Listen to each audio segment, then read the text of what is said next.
Fire it up, let's get it on! Good old Billy Bob McScooter introducing us into the fight. Welcome, everybody, to Block A of the F-100 1v1 Guns and Rear Aspect Missile Qualifiers. Before we get started, we're going to go ahead and I'm going to read over the rules for everybody, just so that way we're all on the same page. For the most part, everybody knows it, but still good to review. All right. What staff say is final. No cameras or personal mirrors are allowed while flying. If you crash during takeoff, you get one rematch before losing the match. Weapons are hot after merge, and merge is when you and your opponent cross each other's 3-9 line. After killing your enemy, you must show you can survive your last maneuver, or that you have the means of returning to level flight. There's an audio cue when you win a match. Exit the plane immediately after recovering from your last maneuver. The first match you lose puts you in the loser's bracket. Losing again eliminates you from the tournament. If you are matched with a player you have blocked, you need to unblock them for the duration of the match. Failure to do so will result in being disqualified. If you collide with somebody during your match and they survive, you may ask for a rematch. However, they are not obligated to accept and would be named the winner. The use of software that simulates key presses such as auto hotkey are strictly prohibited. If you are found using any type of software that makes inputs to your aircraft's flight controls without the need of your own effort, you will be disqualified and possibly banned from future competition. If you disable your opponent's aircraft, then crash or leave your aircraft, and they manage to maintain control, make it back to the airfield, or recover the means of flight, they will be afforded the win. Make sure you confirm your kills. You must compete under your own account. If it's found you are signed in under another user's account, both yourself and the original user will be banned from future competition. With that out of the way, and if everybody understands the rules, let's go ahead, let's get this thing started. Let me get Shintesi and Arissa up to the stands. Shintesi red, Arissa blue. Is Arissa here or online? Let me double check here. I don't see him. I think I have them added. I'm gonna hello Cube and welcome. Glad you could make it. I'm gonna just check my thing here. Shintesi, I don't think your person's here yet, so we're gonna give them a second. I don't see them online. Yeah, I don't see them online. So we'll go ahead. We'll skip to the next one for Owl and Luna. Neither of them are here. Okay, here. You know what? Here's the first one we can run. Soden versus Cozy. Soden red, Cozy blue. I know both of you are here. Yep, there you go. They are on their way up to the stands. Okay, sorry I'm late. No, it's all right. I shall be joining here. Kind of excited to see how these play out. It's been an absolute. Oh my God! Did you guys like? Yeah, he wanted Billy Bob McScooter to do all the stuff. Yeah, it's gonna be a full night of that stuff. But no, these planes have been absolutely fantastic to fly in. Like they're very powerful, but you know, only once they've gotten up to speed. But you know, therein lies the trick is actually getting them up to speed. They do not accelerate very fast at all, but they're so heavy that they maintain their momentum very. A lot of inertia. Yeah. Like it's absolutely insane. Not only that, but you know, turn circles, at least at optimal rate and everything, are really, really wide. So your options are a lot. They're a lot more open to you, you know, compared to most other SAC flight planes. It gives you a little bit of breathing room, to say. Very good. Yeah. These things can also kind of float. It's got a high amount of lift, but like high AOA. I do enjoy these planes that are wants to suffocate. More on the real side. I won't want to call them realistic just yet, but they're teetering on the side. More of a sim. They'll kill you if you push them too hard. Basically, is what I'm trying to say. Oh yeah. So planes like these are pretty fun. Into the merge. All right, both of them coming up into the vertical, fairly typical start, but pretty good too. You start out fast with this. You can get away with 2 or 3 verticals, both of them coming nose to nose. No snapshot, but a very close pass. Okay, slow reaction on Cozy's end. He's going for a second. Very slow reaction. Soden staying horizontal. I can't really tell if he's maintaining his speed or not. We did that on purpose so people couldn't, you know, see the speeds on the screen. Yeah. Cozy turning away for just a second, gave up all the turning room that Soden needed to get onto his ass and absolutely obliterate him. Yeah, very good match between the two of them. Very good match. Soden taking the win. Cozy getting bucked down the loser's bracket. Gave him all of the aspect there. Oh yeah, no, gave him all the turning room he could ever want. All right, so that is Soden taking that. Let's see. Next match that we'll go to. Well, I can't do that one. Yeah. Okay. F Horn and Crypto. Crypto's here. F Horn isn't. Fullmon and Kiki. Can I get Fullmon and Kiki? I know that you're both here. Fullmon, you're gonna go red, and Kiki, you are gonna go blue.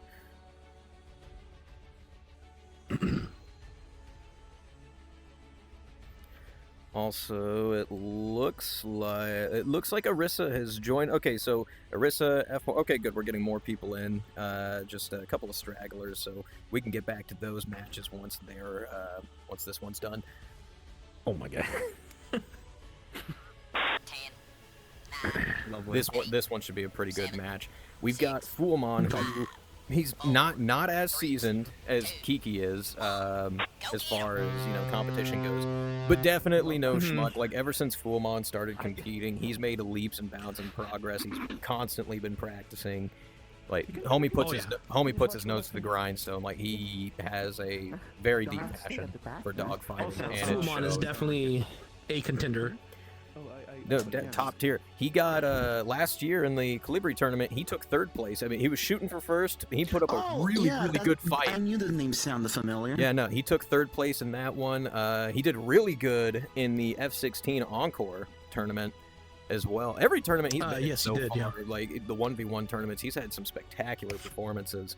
And then Kiki, who's been competing for a lot longer, a little bit more experience, but a little less practice in these planes as Fullmon is. I think it's just been kind of a conflicting schedule thing with them. But either way, this should be a really, really good match between these two. Right off the bat, it looked like Kiki kind of cut the burner there. Fullmon just laying on the gas. Good on him. That's going to be more energy that they can use later on, which is definitely important in this plane. Into the merge. Both of them taking a nice vertical approach to this. Fairly even as far as position goes. I think Kiki's just pulling a little bit more nose. Flaps are down. Fullmon's keeping them up, retaining a little bit more speed, while Kiki's trying to get a little bit more position, keeping his nose up. Both of them keeping their nose up as they spiral up, and up. Fullmon leveling out. Looks like he's going to start settling into the rate. Flaps are down.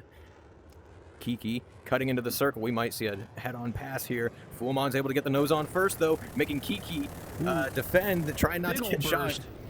I don't think Fullmon hit any of those shots, though. Very nice play on him, though, getting that early offensive position. Kiki dipping down, cutting back into the circle, trying to get a snapshot off on Fullmon. Fullmon just extends away. Like, he started out with so much more energy, retaining it up on the top as he now settles into the deck and into the rate. Kiki in a goodness, very far offensive position. I think Fullmon may have hit the deck with a bit more speed, though. As you can see, he's starting to outrun that nose. Like it, yeah. He's starting to run away in there. He's actually gaining position back. That's how quick it could be. Like, these planes have wide turn circles, but if you get them below optimal rate band, you will lose position very, very quickly. Fullmon, having the really nice long game play, able to get away from that nose and just right around the circle. Yeah, you can see Kiki keeps pulling in, trying to bring the nose around. And Fullmon's really consistent here. And it's one of the difficult things with this plane. It's like, okay, I've started off slower. Do I want to give up even more position and angles to get my speed back, or do I want to try to work the offset, right? And when you start slow, it's already hard enough, because the other person's just going to start ripping around that circle on you. It really does not take that much time. Fullmon's already clear across the circle. In relation to Kiki, like neutralized it and is now actually gaining on them. You can see it in the screens. They're reeling him in. He's getting further and further behind Kiki. This is where Fullmon wants to be. He's getting pretty close to being in the assessment window. I know a lot of people in our instructional videos and everything, and in a lot of BFM breakdowns, we'd be a lot closer to our opponents and say that we're in the assessment window, but with how wide the turn circles are right now, like Fullmon's probably got Kiki sitting right on their canopy bow. He's nice and stable. He's got plenty of energy. He could sit there. He's chilling all right. He's on the beach. He's on the fold-out chair. He's got a nice cold drink. He's looking out. Waves are crashing in. There's like a little breeze. Sun's out. He's got sunglasses on. Drink's got a little mini umbrella in it. He's chilling right now. Oh, there we go. He's pulling. Ever so slowly. He's not Flaps quite, are down. He's not quite yanking in yet. He's still wanting to build a little bit more position on Kiki, which not a bad thing to do at all. It's keeping his position nice and stable. Just because if he yanks in, right, like with all the room they have between them, if he overshoots Kiki's plane of motion, Oh, here it goes. Kiki could reverse it. That's lead. Shots out. Kiki trying to avoid, you know, elbowlitos, but bleeding their Watch that speed. closure rate. And yep, Ooh, there it he is. got him. Fuamon taking Good Kiki going, you out. took him down. Turn to base. That was Good clean. job by Fuamon.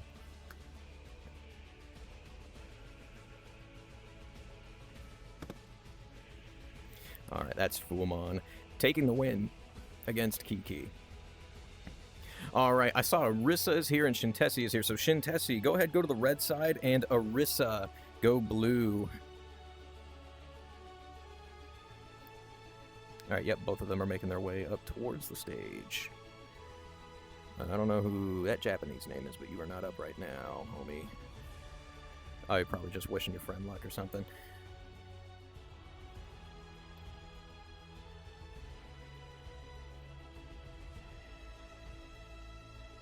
Oh, okay, there we go.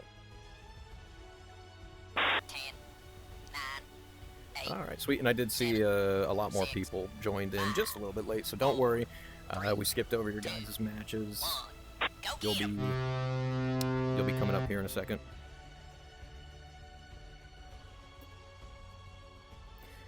Now, I've known Shintesi for a while. Met them in public lobbies. I can't speak too much on their skill. I haven't fought them all too much. Same with Arissa, although Arissa I know practices with the Flying Penguins group. A1 group, by the way. Awesome. Love the Penguins.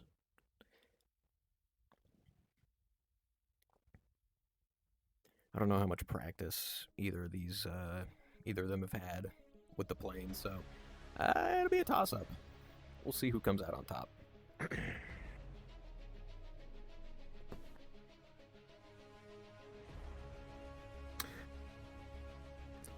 Can I also just say I do love the Super Saber. I think it's a very sexy jet. Oh, it's a nice one. This is actually this was the first plastic model jet that I ever got. I got one for my birthday one year. Oh, nice. It didn't last very long because I was super young and I had no idea how to build them, but you know, into the merge. Yeah. Well, so you want to play with them when you build them too, and you end up breaking them. So I want to make my plane fly. Why doesn't it fly? Shintesi taking it very wide, holding on to a lot of their energy, but giving a position to Arissa, who commits into a second vertical far after. But Arissa's doing the correct thing right now. You can see their lift vector, well, it was in lead, and they were cutting into Shintesi's circle, but now they've just kind of turned away. Although Shintesi is so much lower, they might have bled all of their airspeed. It looks like Arissa's just going to try to drag them out into the raid. Not too sure how Shintesi's doing on speed. But he is a lot lower. Aspects. Yeah, but he's a lot lower, and he doesn't have he has nowhere near enough for lead right now. He's also having a hard time even pulling anything. Flaps are up and everything. Like I'm pretty sure he's sitting at some pretty high AOA. If he's bleeding his speed, he's gonna have a hard time recovering that plane. And it looks like Arissa has managed to outrun Shintesi, having gotten across the circle. Shintesi continuing to pull. Maybe they got more speed than originally anticipated, or they're just kind of pulling a Hail Mary here and pulling in and hoping for the best. But that's not gonna be sustainable, and Arissa would very quickly get around the circle. Also, fun thing to note: this world does have altitude thickness. The higher up you go, the thinner the air gets, and the less powerful your plane will become, so you'll need to pull less and less the higher up you go.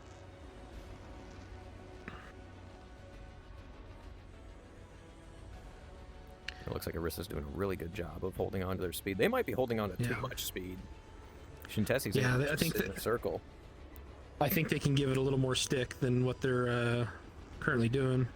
They might also be waiting for Shintesi to try to pull lead. Yeah.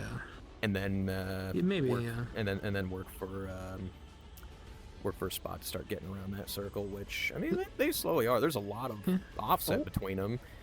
And Shintesi's just sitting inside of their circle. Actually, it kind of looks like Arissa might be coming around pretty fast right now. You look at the deflection on their stabs. There we go. Yeah. We're starting to see higher and higher aspect passes. And it looked like Arissa actually dipped down and cashed in some altitude for a little bit of airspeed, a little bit of instantaneous. Shintesi doing the same thing, but something to note, you know, Orisa started way higher than Shintesi did. Like, you just look at the difference in altitude between them. They're actually circling right above us. You can see it. Like, Yeah, they're directly like, above, Orisa's got a couple hundred feet maybe above Shintesi, which doesn't sound like a lot, but in a plane that has low thrust to weight, it's a huge difference.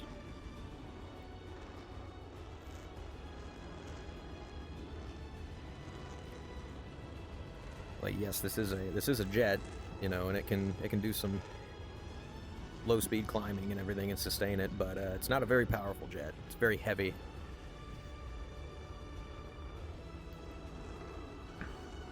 It looks like things have actually kind of stabilized. And Yeah. Shintesi's still kind of trying to pull in for some offset, but Orisa's stabilized the circle. Far across them, still plenty of airspeed. I think Shintesi's finally kind of settled into it as well. I love these fights too, especially when they've got altitude to play around with, because then you can get into some high and low yo-yos, some really misaligned and messed up geometry. Yeah, you can start offsetting. And in this plane too, it's a lot of fun just because you can go really tight and then you can get really, really wide. You know, like this thing does perform pretty well in the roller at high speeds if you set your lift vector correctly. Go grab you.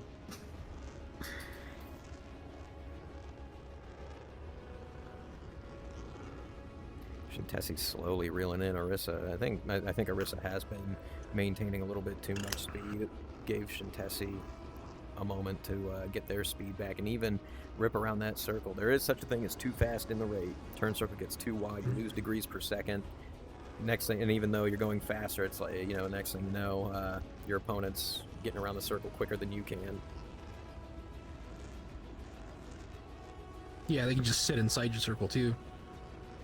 And that always makes it so much more difficult too. You know how many different games we played, like VFM, DCS, or anything, and you've got a guy, like, even though you could be offensive on them, but when they're sitting inside of your circle, it can be so annoying, because it's like, I have the position, but I don't have, I have too much airspeed, and we're way too close. I can't pull lead to shoot them, and if I do, they're going to reverse the turn, and now it's like, oh great, now I'm not in the rate anymore. I have to commit to, you know, the one circle or something. So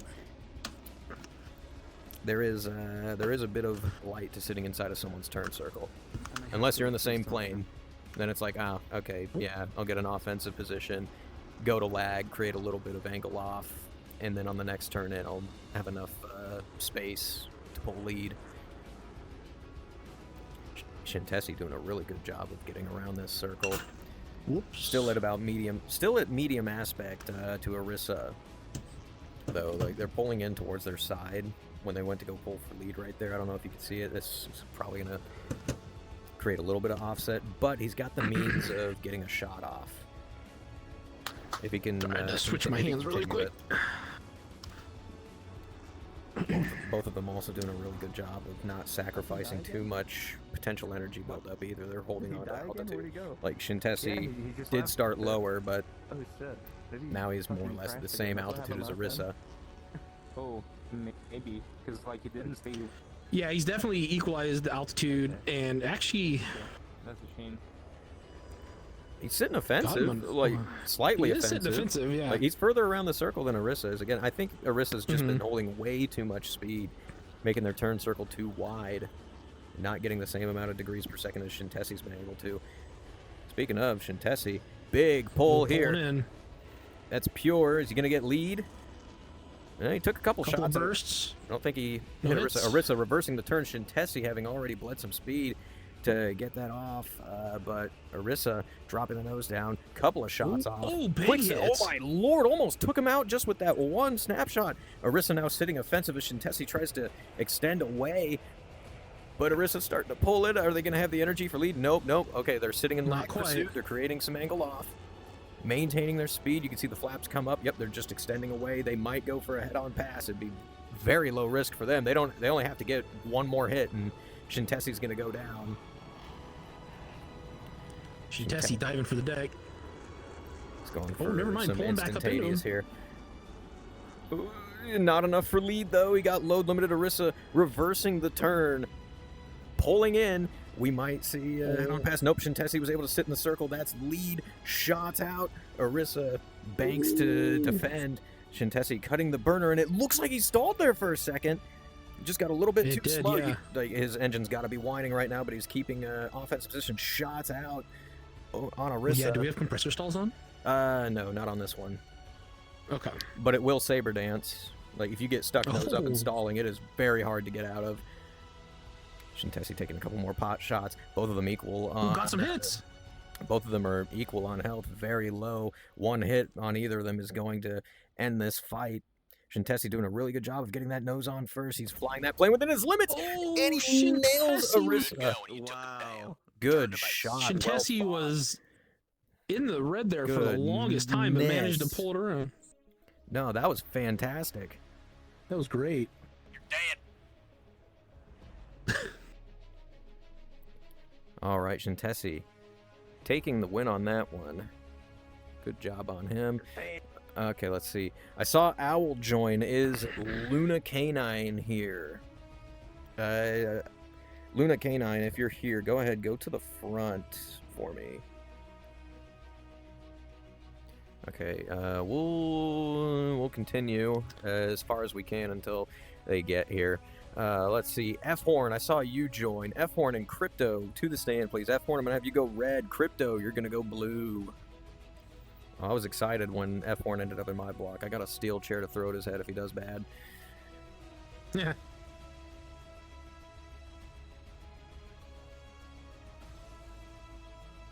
Ongoing joke with that. Oh, I thought I hit start match. 10, 9, There we go. 8, 7, 6, 5, 4, 3, 2, 1. Go get 'em. Another Interesting thing. countdown. Yeah, no, it's Billy Bob McScooter. I don't know if you've seen Elep's CD. video. CD over here did the countdown. Nope. But it was 12 seconds instead of 10 seconds. Oh my God! It so I was had to speed so you had to speed it up. Yes. Oh no. Yeah. Amazing. Now, a little bit about these two. I've known F-Horn for a little bit longer. He's still fairly fresh to competition, but he hasn't been doing too bad. He goes to Friday night fights. He goes to BFM breakdowns. Another example of somebody who's made a lot of progress ever since they've started. Same with the Crypto fam, though. He just kind of popped up one day, and he was doing surprisingly well, even from the start. You know, like expecting some pretty good things out of him today. This should be a fairly equal matchup between the two. I think F-Horn's practiced just a little bit more, and oh lord, did you see that? Crypto had his breakout. He's reducing his speed on the merge, and that's gonna hurt him if F-Horn can take him into the long game. You can see he bleeds in to get that nose on first. F-Horn doing the same, but holy crap, he made it work. He got him on the first turn and a head on. It worked out in his favor. F-Horn committed to the fight and paid for it. Get the steel chair. Lord. Yeah, I'm gonna get the chair.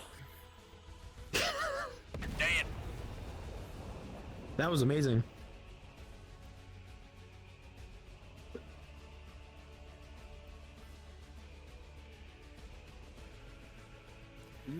Oh my lord! All right, yeah, F-Horn, I got a chair for you later. For that. Goodness. All right, Crypto takes that. Going down. Let's get Koronoko versus Rudy. I know Rudy's here. Koronoko, you're gonna go red. Rudy, you're gonna go blue. I see you down there, Rudy. You're right next to Lemonade Spice. Go to the stage. Go to the plane. Go, go, go, go, go, go, go, go. Don't look up at me. Go to the plane.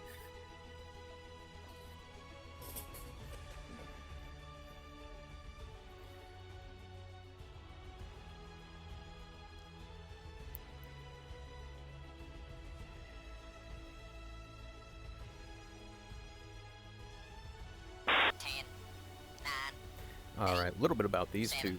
Koronoko has been he's been competing for quite some time. I met him at the 4v4 F5 tournament that happened, what was it, 2 years ago or what? No, it was 2 years ago. Just about 2 years ago. 2 years ago. Yep. and he's been consistently competing since then. He won the F15 novice tournament last year. He was the one that won that tournament. Very good performance out of him with that. And then Rudy, he was actually on my team in the 4v4 F15 F16 tournament. Pretty good attitude as far as it goes for practicing and everything. Like very driven, very willing to learn. Coronoko with his landing gear still down. Hopefully he puts that up because that's gonna be an issue for him. There he goes. Ah, yeah, there it is. All right, but yeah, no, Rudy hasn't competed as consistently as Coronoko, but has learned a little bit of BFM. Honestly, in this one, it's probably leaning a bit more towards Coronoko. He's got a bit more knowledge and experience with this stuff. But we'll see. You never know. You never know. Into the merge. Both of them coming up nose to nose into a vertical entrance into the merge. Rudy going horizontal a little bit sooner, giving a bit of turning room away to Coronoko, who's now in pure pursuit lead. Shots out. I don't know if he got any hits. It looks like Rudy wanted to reverse, but didn't commit to it. Now they've got him. Now they've gotten into the rate, holding on to a ton of speed.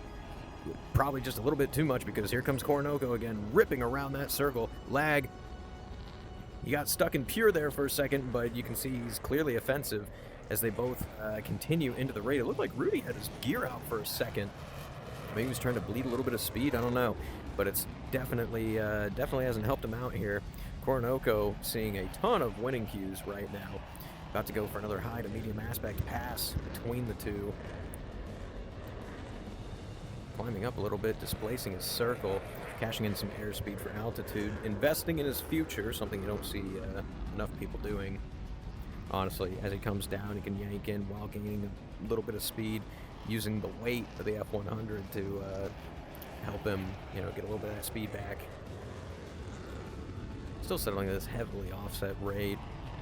Fairly neutral, but I mean, Coronoko's got slight winning cues. Like you can see it in his, screen that we're seeing his nose onto Rudy first. And actually, hold on a minute. Rudy looks like he might be turning this around. Maybe. He's at least even with Coronoko. Well, looking between the two, it looks like Rudy's got his flaps up, Coronoko's got his flaps down. I don't know how much speed Coronoko's got. He might be sitting just below optimal, honestly, because Rudy's continuing to get around this circle. Looks like Rudy extended there just a little bit. I don't know if that was to get some speed, but kind of hurt him, at least in that one split second. Like you could see Coronoko getting a little bit of ground in that moment. Just a little bit, not a whole lot. Looks like the flaps are down. He's starting to pull in, really trying to work this offset. Hopefully he holds on to a little bit of speed, though. That way he can maintain his rate. Like, the offset's already there to help him out, but if he doesn't have any speed to get around the circle, it's going to give up position. You can see his contrails are gone. He's extremely slow. Coronoko, extremely fast. It didn't take very long. You can see he's getting around that circle very, very quickly. Rudy's stuck on the deck and slow. This is where you don't want to be in a dogfight, regardless of what plane you're in, because now his options are extremely limited as Coronoko slots in behind him. Now sits in the assessment window. Nose on. Are we going to see a missile? Nope. Couple of shots out on him. Out on Rudy. No hits yet as he overshoots, but he knows that he has way more speed, so all he does is a high yo-yo. He's looking down on Rudy right now. Rudy's forced to look up at him, and there's really little Rudy can do unless Coronoko dips down. And right out in front of Rudy, Rudy now has an opportunity to shoot Coronoko if he's got the speed for it. Honestly, if Rudy's smart, he'd get back up to rate speed, and never mind, it doesn't matter. He just smashed it right into a mountain. Good job on Coronoko and Rudy. Coronoko taking the win. Dead.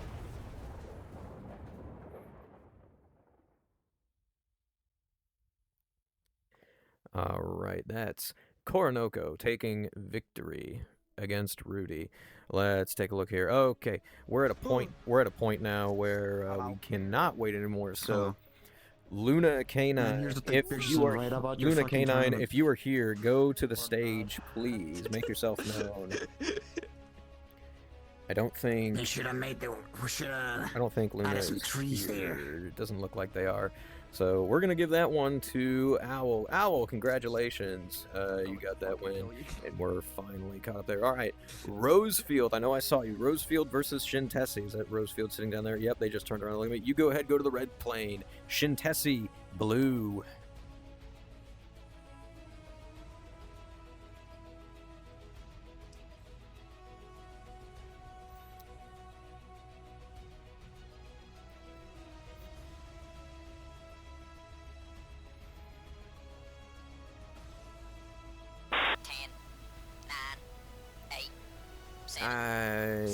Usually, like I like to say something about both pilots, but I have no idea who Rosefield is or Rossfield. I can't really speak to like how well or how badly practiced they are on the plane, but given that they're taking off without their burner, or at least started without their burner, I think I might be leaning towards seeing Shintesi take the win on this one. Shintesi already up in the air. This is definitely going to hurt Rossfield at the merge, because Shintesi is now going to be gaining speed at a much faster rate than Rossfield will, so he's probably going to hit the merge way, way faster. We'll see, though. We'll see. I've had surprises in the past before in other tournaments. You go for the actual. Oh, there you go. What's up?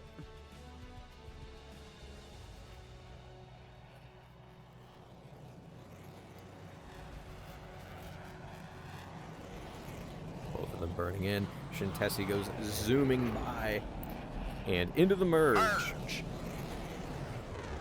Both of them taking a vertical into the merge. Rossfield cutting into Shintesi's circle, looking like they're going for nose position first. Shintesi meeting them and cutting the burner. Head-on pass, shots exchanged. Shintesi being the only one taking damage, though, as Rossfield goes down into the vertical, or a downward vertical to cut into the circle. Shintesi having stayed horizontal for a second before following them down and sliding into an offensive position off the bat, but they don't have their burner on, so they're not maintaining any speed. I don't know if he even got, I don't know if he got anything out of that. Now that he finally settles in, puts the burner back on, flaps her up. I think he's going to try to, he's trying to regain a little bit of speed here before settling into the rate, but it's giving Rossfield a chance to run away in their circle. But Shintesi did start with a very nice offensive position, so even if Rossfield was going to start running away, it'd be a while before they get around. Shintesi cycling the flaps. Looks like they're going down anytime he wants to pull in, and then going back up when he wants to maintain rate. Could also just be the way the screens look, but yeah. He's doing a really good job of maintaining that offensive position, though. A little bit of offset between them. They're so far across the circles from one another, it's kind of hard to tell how severe the offset is. Rossfield might actually be getting around the circle on Shintesi here. Yeah, it kind of looks like it. That they're starting to gain a bit of ground. We'll see what Shintesi does in response. There's so much room between them. He could set up a more severe offset, go for a head-on pass, try to refine this into a one circle, but we'll see what he does. Rossfield doing a really good job of maintaining their speed. With each pass, you can see him slowly get further and further around that circle. But Shintesi's doing a really good job of contesting it. Even gaining a bit of ground himself.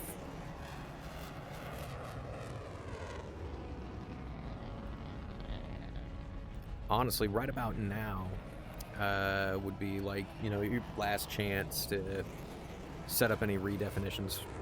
Like right now, it looks like Rossfield's starting to get more and more defensive against Shintesi. Like with all this space between them, this is where you start going into your vertical high and low yo-yos. try to upset geometry before your opponent gets too far across the circle against you.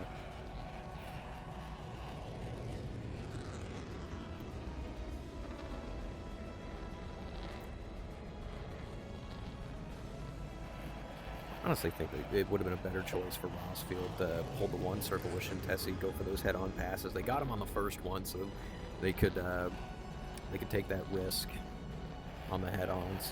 It would take them less and less hits to kill Shintesi comparatively. You know, Shintesi would have to hit them a lot more. They didn't do any damage to him. And oh my lord, the legendary V-Tail has graced us with his presence. Hello, V-Tail. Everybody go say hi to V-Tail. Make sure, you know, he knows that he's welcomed. All that fun stuff.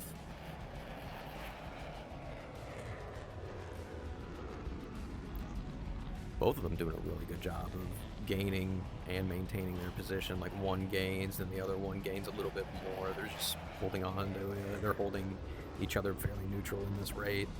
It's nice to see. Like right now, you can see Shintesi slowly getting around the circle. Like they're slightly behind Rossfield in the screen. Vito will be taking pictures, just so you Oh, guys are sweet! Hey, awesome. Yeah, it's okay. Yeah, thank you, V-Tail. No, that's illegal. Yep, I'll be flying around. So. No, we appreciate it. Looks like Shintesi's finally starting to bust a move here. You see one exertion there, setting up a more severe offset against Rossfield. Having built a pretty nice position too. Like he's getting further and further behind Rossfield, and this is where, you know, he's more than happy to be. The further and further behind your opponent you get, the easier the circle becomes to read. Decisions become easier. Yanks in, lead, pure for some, lead for some far range shots on Rossfield. None of them hit, but he slotted into the assessment window. Now it looks like he's in the control zone. Missile off, but Rossfield's doing a good job maintaining rate. Outturns the missile, avoiding getting shot somehow. Didn't take any hits. Another missile off from Shintesi, but it just can't keep up with that turn with Rossfield jinking left and right, trying not to get shot. Took a little bit of damage, but not too much. Turn it into Shintesi continuing to throw some 20 mil Rossfield's way. Rossfield doing a good job of avoiding getting shot, but as they straighten out right here, it might be... No, okay, they went right back to their turn. Doesn't even matter. Shintesi ended up hitting the shots finally and took Rossfield down. Good job, Shintesi. Slapping like fucking modern MFDs and everything. Oh, you should see my Phantom and the Kavir. All right, that is Shintesi taking victory against Rossfield. Also, remember, there is a loser's bracket, so if you lose your first match, don't go immediately. There is a loser's bracket. Moving on, Lemonade, Spice, and Owl. Lemonade, let me get you to the red side versus Owl on the blue side. I know you're both here. He has 2 steam gauges. Got the got the F-35 TikTok Zoomer brain rot fucking. Literally, yeah, it has the Zoomer iPad. Yeah, I got the subway surface on the bottom side of the screen. Oh my god, that should be like a thing for like Zoomer pilots. You know what I'm saying? You can just have like an ADHD button. It has a cover. All right, now between these two, not gonna lie, it's kind of stacked against Lemonade. Lemonade hasn't really done any. I don't remember if they've competed before or not. I know they like to dogfight. They go out into publics. They like to learn. They like to practice. But Owl's been in competition before and has been flying for a lot longer. And they start talking about like games and stuff. And like not only that, but Owl's also at the same time. And then they try to sell you like practiced a bit more in this plane as well. Amazing. Boring off. As hopeful as I am for Lemonade Spice, it's not looking like very good odds for them against Owl. We'll see though. They could surprise us. You have the time on target on like the first track is like 2 minutes. The other one is like 2 minutes 12 seconds. So you hit the ADD button. Lemonade dipping down over the mountain. They might actually end up being a little bit faster. Oh no, they're probably gonna be equal speed. Into the merge. Lemonade great with opting this to keep 100 things anyway. nose to nose with Owl wait, as they sorry? both go vertical. Owl You did extending great with the away 100. though, taking a wider turn to maintain a bit more speed, Good giving hunt, up good position hunt. to Lemonade. Lemonade also doing the same on the I love the bottom hunt. there, Piece of regaining a shit, bit more I love speed it. before I love turning it. back Piece into of Owl. shit. This might actually equalize him as far as I keep on- energy I state get goes, speed. but Lemonade's going to I'm start in gonna an be offensive real. position. Every single Owl time I'm like, oh, yeah, settling I can upload in. this. I'm like, oh, yeah, I need Looks to like they're make going to try to 17, drag but them I into the procrastinate raid. to make 17 by Lemonade adding more in to the lead, F100. taking a couple of long-range shots, and actually knocking Owl down to near half health. You perfect the F100. Holding lead, and oh my lord! She hit him! Yeah. She killed him! Everybody's worse. What a Every time I want to shot! make Good 17 on the job, F100, I'm like, oh, no, I have to Lemonade. bring the mix 17 Taking them to this down, thing. alright. So it's just, it's a self-repeating cycle. It's I a probably vicious should sit cycle. down and just... Man, that was a beautiful And shot. absolutely fantastic on was, Lemonade's you know. part. There is such a thing as too gentle with these jets. Yeah, we You have like can go that. too wide. They Yeah, may not be working on that powerful point. jets, but they are still jets. Like, All right, up next, let's get Falcon Master to the No, I red just side mentioned we and were talking about, Slender like, to the three blue models and stuff. side. So you mentioned that you've been working on the funny. Yep. Fully new original Skyward Point. It'll Oh, be yeah, that fun. reminds me Way of, different than anything we've done, dude. Like until now. that- Just Way remember, different. recording. The plane was I was making as well.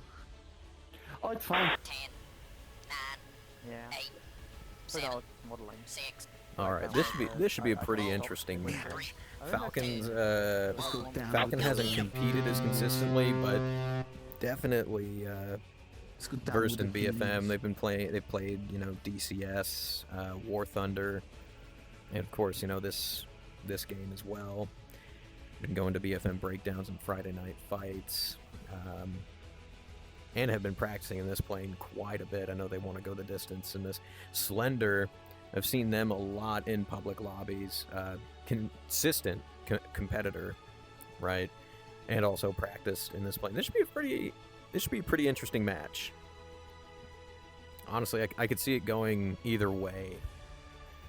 I think Slender's got just a little bit more experience as far as dogfighting goes, at least here in VR chat comparatively. But Falcon has been practicing a little bit more in this plane than he has, so yeah, it could go either way. It's definitely not one-sided for either of these two. Potions in by Falcon, ripping past behind the stand as they go into the merge. Falcon keeping his lift vector right on Slender. Slender, it looks like they had it just above. Falcon putting his gear down for a little bit of parasite drag, cutting into the circle, taking a couple of shots off. Doesn't look like any of them hit. Gear goes back up. Plenty of speed still between the two. Slender looks like he's going to try to drop that nose down on top of Falcon. Falcon pulling right in, not giving him enough turning room for it as they both go into the one circle, nose to nose with one another. Falcon dipping down, lift vector into lag pursuit, wanting to keep this nice and wide. It looks like Slender's in lead, trying to cut it down between the two of them. He needs to be careful here, though, because if he does that, he could end up turning right out in front of Falcon. Falcon keeping it in lag pursuit, wanting to maintain his speed. But as he comes down, Slender pulls his nose in, keeping him in lead. Falcon extending away, up and vertical. Now coming back down, riding that energy out, just trying to keep himself away from Slender's nose. Slender keeping pure to lead, cutting into the circle with plenty of altitude and coming down where he can get away with that stuff. Falcon coming by as they both settle into a deck transition and into the rate.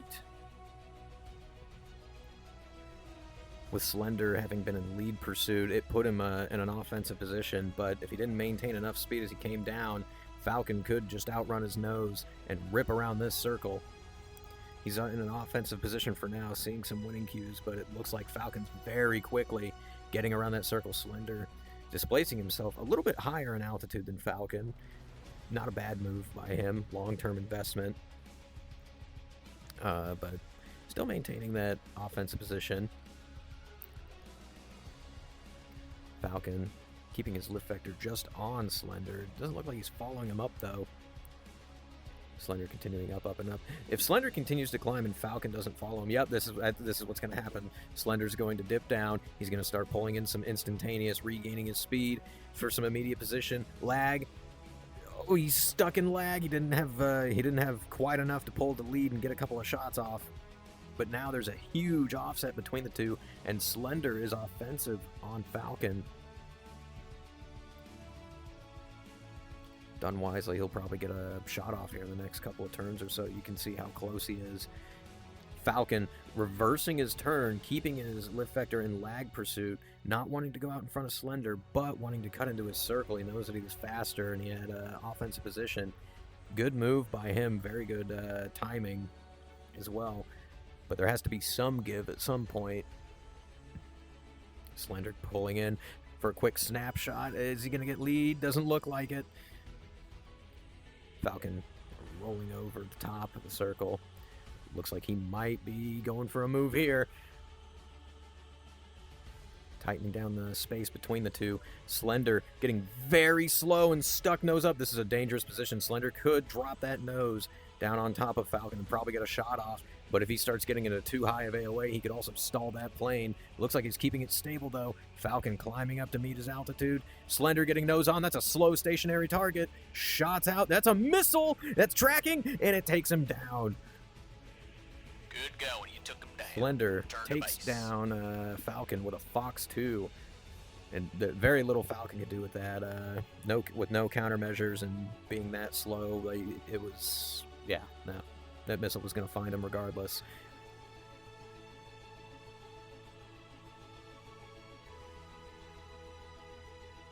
All right. Up next, let's get Biocyan and Dark Mist. Biocyan, you're going to go red, and Dark Mist, you're going to go blue. Head to your planes.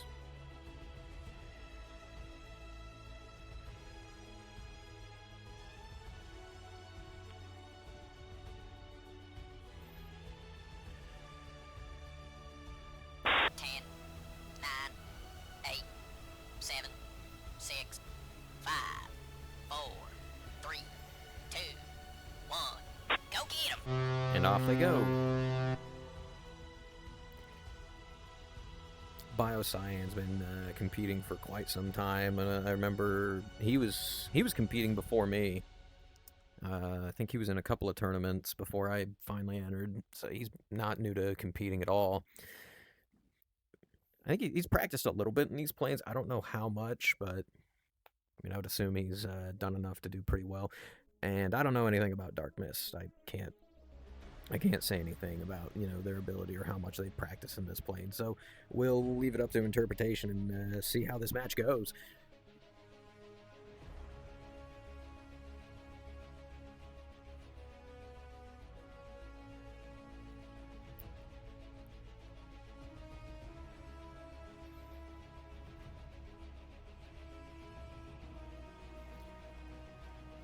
Both of them starting to approach the point of merge here at the center of the map.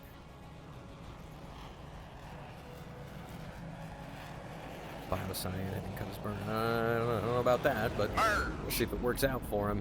Both of them going vertical.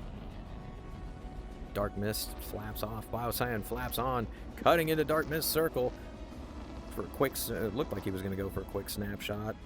Doing the absolute right thing, keeping himself nose to nose in the one circle with Dark Mist. Settling into a nice offensive position. It looks like he's got plenty of energy. Dark Mist dipping his nose down and going for a downward vertical. I'm not sure what he's trying to do there. Maybe he was too low on energy and wanted a little bit more, but Biocyan, having already been offensive, is more than happy to follow him down, definitely stabilizing his energy state and solidifying him into the assessment window, into the control zone. Shots out, and he takes Dark Mist down. Good going. You Good took him shot. down. Return to And base. good fight. Biocyan moving forward.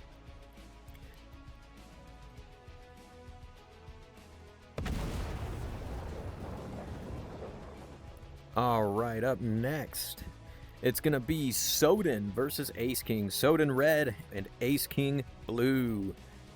Go to your planes.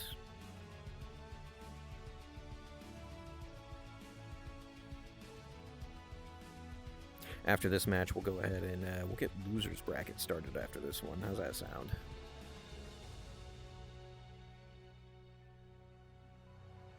Ten, nine, eight, seven, six, five, four, three, two, one.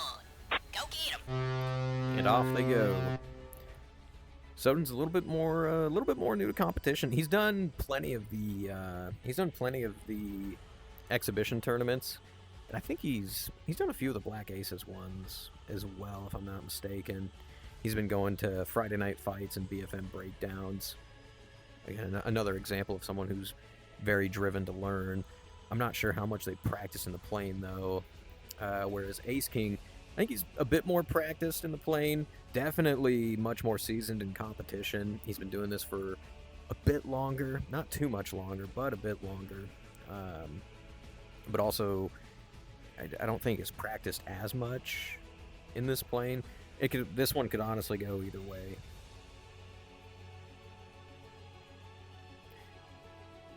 Regardless, there's been some absolutely fantastic matches today. Great displays of risk assessment amongst competitors. Both of them burning in, reaching the center, into the merge. Merge! Ace King, lift vector right on Soden and not moving. Soden cutting into Ace's circle, but no position to pull lead.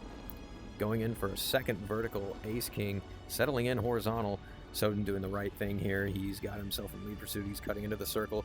Ace King following suit, cutting that distance between them and committing to the one circle. Soden knows that, you know, with that first climb, he probably maintained a little bit of speed, so he goes into a third vertical and might be trying to blade Ace of his energy, keeping himself in pure and lag, maintaining that distance. And he rolled over and dove down. He just gave up position to Ace. He just gave up position to Ace. Ace King more than happy to chuck a missile at him, which connects immediately. No, yeah, he had such a good build-up in position. He just gave it up. Why? Why would you do that? Dead. All right, well, F. Horn, congratulations. You're not going to be the only person that gets a chair thrown at him today. All right, so Ace King takes victory there. And with that, we're going to go ahead and we're going to get the losers bracket started. So, funny enough, Soden, I'm going to need you back up to the red side against Arissa on the blue side. Arissa and Soden, I know you're both here. Arissa? Foolmon, can you tell Arissa to go up to the plane, please, to the blue side? Arissa, or Arissa, however you say. They're standing right next to you. Yep. Okay, one moment. I can't deny your love. Arissa, are you there? Wait, CDRM. I'm call him. I'm call him. Oh, Wait. okay.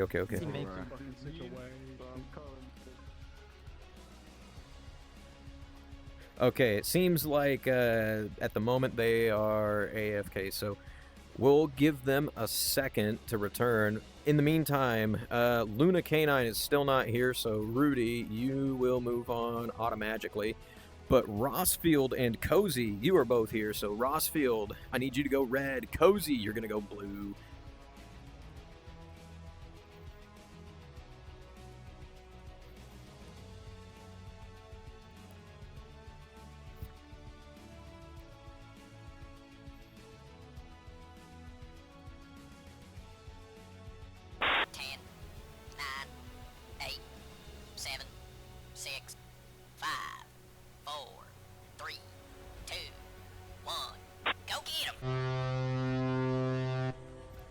And off they go. This should be a fairly even match. Although we saw some aggression from Rossfield early on, so they might be able to trip Cozy up with that. Could get an early head-on shot, quick snapshot or something. And also looks like Arisa has returned, so you will go up next against Soden once this match is over.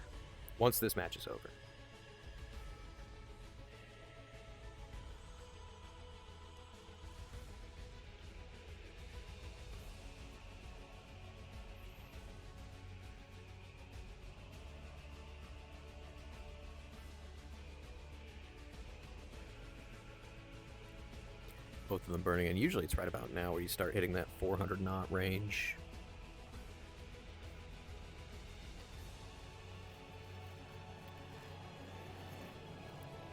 Here they both come over the mountains, dipping down into the valley. Rossfield crossing out right in front of us and into the merge. Rossfield immediately, a little bit of verticality, or a little bit of horizontal approach, giving Cozy a bit of room to cut into their circle. Quick snapshot in the head-on. No hits, though, between them. That's a very slim target to hit at a very high rate of speed. Cozy keeping the lift vector on, right on Rossfield, pulling in. They're going to get another shot opportunity right here. That's pure. Not enough for lead, but definitely solidifying them into an offensive position. Rossfield looks like they're finally settling into the rate. Cozy continuing to pull in. I'm not sure how much speed they've got, but I mean, it must be a lot. Oh, no. We just ran out of it. You see the contrails on their plane disappear. Movement's very, very slow. Dipping the nose down. Rossfield just helping Cozy out as far as recovery goes when he dips that nose down, because now Cozy can just catch their altitude for airspeed. But it looks like Rossfield's gained a bit of ground. They've maintained a lot more energy than Cozy. Cozy's very slow, very high AOA. They're a stationary target. Rossfield's got the nose on. 2 missiles out. 1, 2, kaboom. Both missiles connect, and Rossfield takes the win. Good job, Rossfield. All right. I saw Arisa was back, so Soden, I need you to go red, and Arisa, you go blue.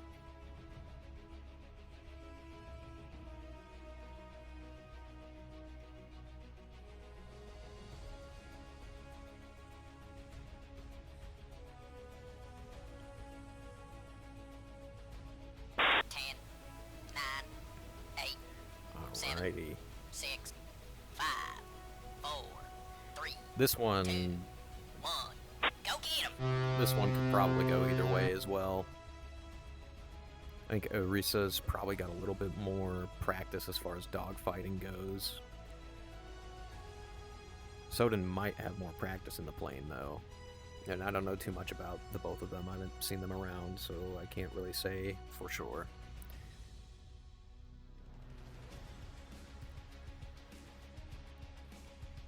Soden getting off the ground much earlier than Arisa, though. It's definitely going to help them out at the merge.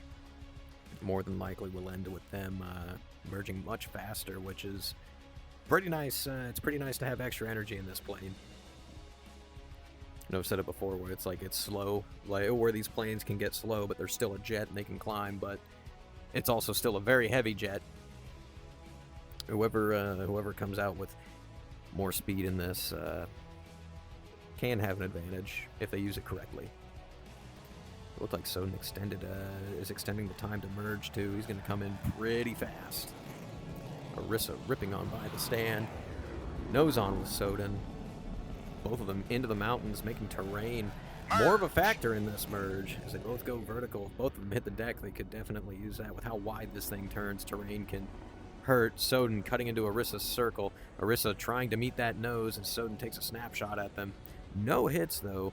Arisa committing into another vertical, but turning away from Soden rather than towards, so that's definitely going to help Soden maintain a offensive position, even if Arisa has a energy advantage over them. It's definitely starting to show now. Soden goes to pull in. They're in pure. Closing in the distance between them first. Lead. Shots. Very far shots. No hits, though. That's actually a surprise. Arisa reversing the turn pretty late. Soden might end up getting another snapshot opportunity here as Arisa continues to climb. Actually, it looks like they're going to climb over the nose. If they're pressing that energy advantage, rolling it over, and no, what? Turn towards your opponent. Oh man, this is This is not good. Like, with each one of these turns that they make, Orissa's just giving up turning room to Soden. If you think you've made a mistake, commit to the mistake. It's much better to commit to it than to try to correct it. Now Soden sitting in a nice, well, was a nice offensive position. Orisa continued to climb over them, keeping their lift factor off of them. They're turning away and then rolling back into them. It's giving away turning room to Soden, who's keeping their lift factor constantly on Orisa. I mean, unless they're just trying to starve Soden of energy and then roll back over into them, but they'd have to climb a lot higher over them and get a bit of vertical separation between them. It's actually kind of worked out. Orisa's sitting nice and comfortable behind Soden. Oh, that's a good offensive position. Into the control zone. Soden dipping their nose down, trying to gain some speed. Orisa looks like they're following suit. A couple of shots out here and there. No hit. Oh no, little bit of damage. They've taken a quarter of Soden's health. Soden dipping down again. Orisa opting to stay high, but not turning towards their opponent. It's giving away the position to Soden, even though they've got a clear energy advantage. They're much higher. They're much faster. It's giving away position to Soden. You can see, you know, on those last turns, Soden was sitting behind them, but he also didn't have enough energy to really capitalize on that, as Orisa stays nice and high and fast. Starting to rip around that circle again. Wonder how many times they can get away with it before Soden actually gets a snapshot off. We'll see. Not a bad call by Orisa. Like, a couple of mistakes being made, but like sitting higher and faster than your opponent, like, that's a good outcome, especially in these. Because if you take this down to fuel, then, you know, having altitude and speed is it's pretty nice. Like I said before, this thing is heavy, so, like, you know, its thrust doesn't make up for its weight, but when it does get fast, it maintains that momentum very, very well. Like, I'd honestly say it's harder to stop this thing than it is to get it going.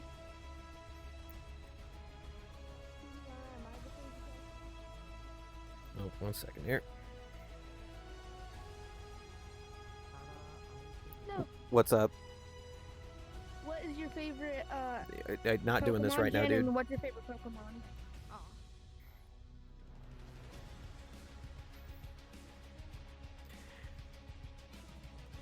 Alright, coming back to the fight after getting asked what my favorite Pokemon was. Looks like Soden's managed to bring back a bit of position over Orisa. Once again, I think Orisa's just holding on to way too much airspeed, so it's making their turn circles really, really wide. They're not getting the same amount of degrees per second as Soden is. And Soden's actually managed to, you know, not equalize altitude, but definitely make it better than it was before. He pulls in for lead, shots out, a lot of energy getting spent for lead. It took about a quarter of Orisa's health as Orisa reverses the turn, trying to pull them into the roller. Another snapshot from Soden, taking Orisa down to the last quarter of health. This is looking bad for Orisa right now, because if they get shot one more time, yep, that'll do it. Good Soden going. You took taking him down. Orisa Turn down. to base. That is Soden taking victory.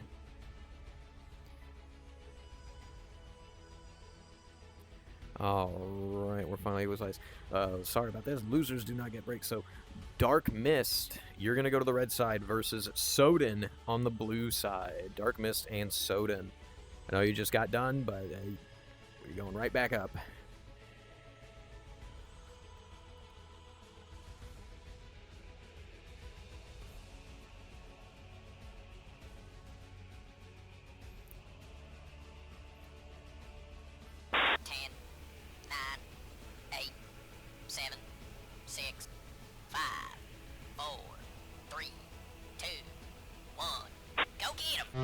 And off they go.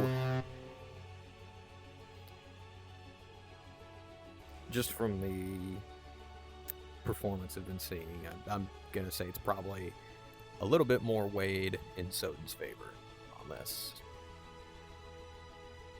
Like, I would love to speak more positively for Dark Mist's performance, but I don't know that much about him.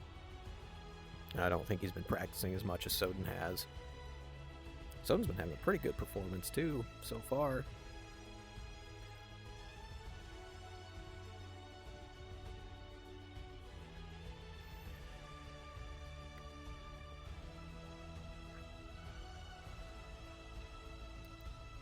Right about now, they should be hitting about 400 knots.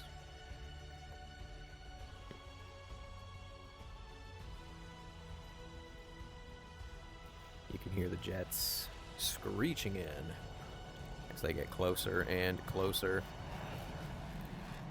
Looks like they're both about to merge right in front of us, too. Dark Mist zooming by and into the merge.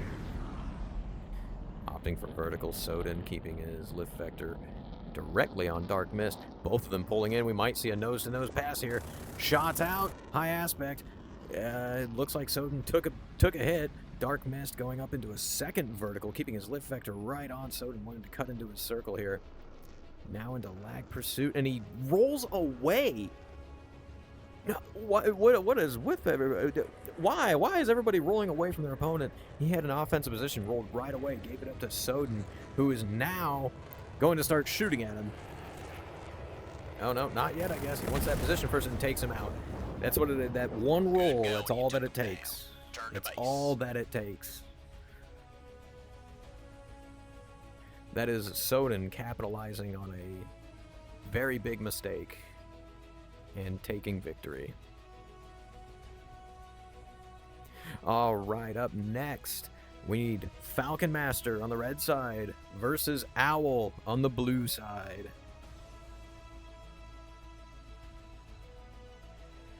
I know Owl's here. Yep, Owl's down there. I see him. Both of them heading towards their planes. No, man, you cannot... 10, You cannot just roll away from your opponent ever. 5, 4, Like even in cracked planes, you know, like Zwei and 7's F-14, the SF-1, you know, Non's F-16, and these, you cannot just roll away from your opponent. You have to turn in with them, otherwise you're giving up turning room. And like if the guy that you're fighting sees that, which in that case, you know, Soden did, they're gonna pull right in, have an immediate offensive position, just start lighting you up. Always maneuver in relation with your opponent.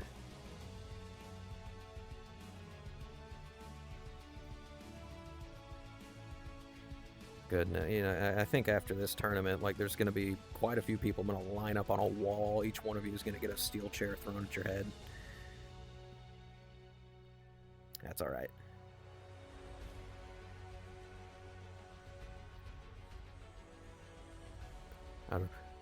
What are your thoughts, Mia, on the matter? What matter? People rolling away from their opponents and giving up immediate position. I think it's funny. Yeah, fair enough. Into the merge. Both of these two fairly equal matched.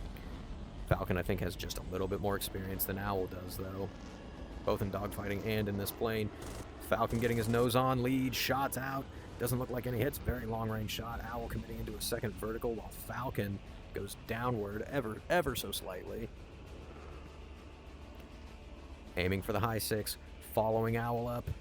Owl finally coming back down to cash back into some energy. If he'd stayed slowed, I think Falcon could have gotten a shot off, but you know, he came back down, got his energy back. Falcon with a pretty nice position to start off with. You know, it's not too bad. Owl cutting into the circle here, keeping these passes high aspect as Falcon goes to pull lead. Couple of shots out. I don't think he hit him, though. At this point, Owl needs to really start focusing here because Falcon's dialed in on him. He's got great energy. He's got really good position. It looks like he's going to go for another shot right here. Couple of snapshots. Looks like he's just not pulling enough lead. Just barely. Not pulling enough lead to get those shots off, but as they both settle in on the deck, Falcons keeping that offensive position a little oblique in their rate here. There's a mountain in the way. Nothing that can really be helped with that, but it doesn't look like it's put Falcon off of his position. Doing a really good job of maintaining his rate. Owl looks like he's trying to do the same thing, but he might have hit the deck with a little bit less speed than Falcon, because Falcon's really ripping around this circle. Doing a good job of gaining angles over Owl very quickly. This is going to put a bit of pressure on Owl. He's got to think of something, and he's got to think of something fast, because if he just sits here, Falcon's going to continue around the circle and get the kill on him. And he could do something with this terrain, though. He does have this big mountain in the way of him, so we might see him try to bail out, build a bit of range between them, get his speed back up. He's breaking line of sight with Falcon a lot. Falcon's doing a really good job of not getting greedy and pulling in and compromising his offensive position as he goes into the assessment window. Now he's sitting on the beach. He's in the fold-out chair. He's got the drink. He's got the sunglasses on. He's chilling. He's just biding his time. Owl's really got to start doing something right now, because like staying in the rate like this is just hurting him. He's either not fast enough, or he's too fast, or I don't know. It's not doing him any favors just sitting here. He needs to do something different. Like, the more he sits here, the more it's just going to hurt him. Falcon biding his time, just staying nice and comfortable behind Owl, not compromising the position, keeping the circle stable. It looks like he's starting to set up where he wants to pull in. You can see a slight exertion there just for about a second. I'd honestly predict that here in probably the next 3 or 4 turns, we'll start seeing him pull that nose in for lead. He's got the speed for it. He's got the position. Now he just needs to find where he wants to pull a bit of instantaneous. Looks like Owl's gained a little bit of ground, a very, very little bit. Both of them settling perfectly in horizontal above that mountain peak. And as I say that, Owl dips down underneath it.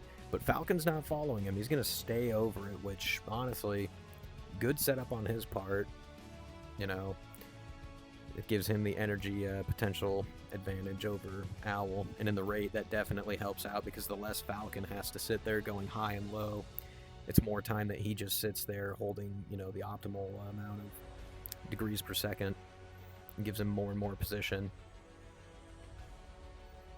I mean, if he really wanted to, he could just sit. He could sit right here to fuel. I don't think that's his plan, though.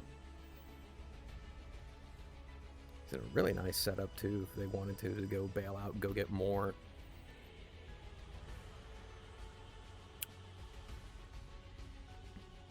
Slowly, you see him continue to gain ground over Owl. He's wanting to keep his position nice and stable, doing a very good job of it. He's probably got Owl sitting just above his canopy bow right now. Small exertion there from Falcon.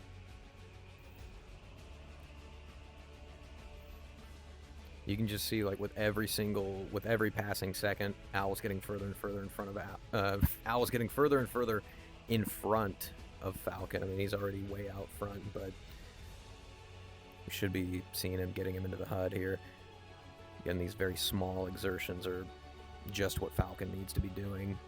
It's keeping him stable, but it's giving him the instantaneous position that he needs. And probably here soon, once he gets a little bit more position, he could offload, create a little bit of angle off, and then pull for lead. It looks like he's pulling for lead right now. Pure lead. That's a missile. That's not going to track, though, because they're way too close, and they're, pulling in the rate. Shots out from the 20 mils. No hits, and Falcon turns away, giving up that position to keep his energy state, going up, and away, and just going back around for another lap. Although Owl had plenty of speed, it might have just screwed him. Both of them in a high aspect pass. Owl pulling in, shots out, and he takes Falcon down. What a turnaround. What a turnaround. Good job by Owl.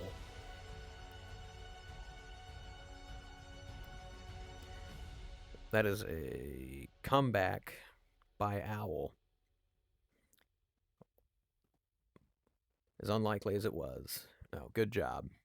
All right, up next, let's get Kiki and Rudy. Kiki, you're going to go red, and Rudy, you're going to go blue.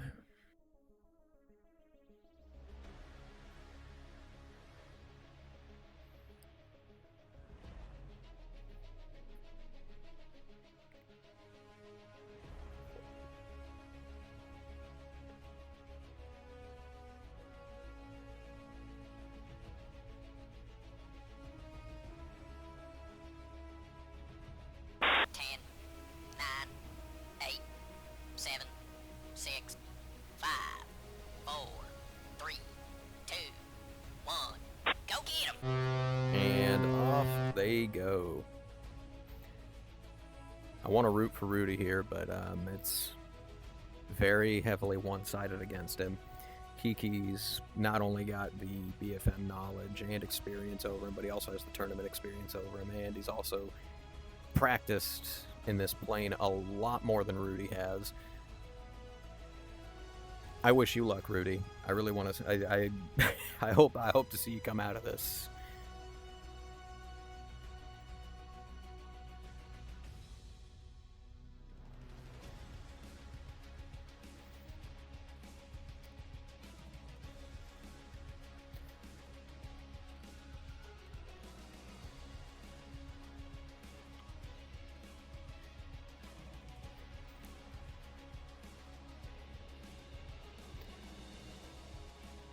Both of them now starting to approach the center.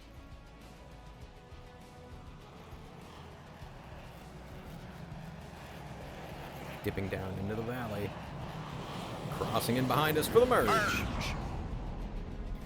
of them going vertical. Kiki's lift vector directly on Rudy. Rudy, it looks like he's slightly into lag, but Kiki's starting to pull in. That's lead. Shots out. Quick snapshot. And takes Rudy for half, or not half, but near half of their health. Rudy dipping down in an immediate defensive position. Kiki more than happy to respond as they pull in for more lead. Shots out, and they take Rudy down with a very, very long shot. Nice shot by Kiki. And taking Rudy down. Up next is F Horn and Rossfield. F Horn, you're going to go red, and Rossfield blue.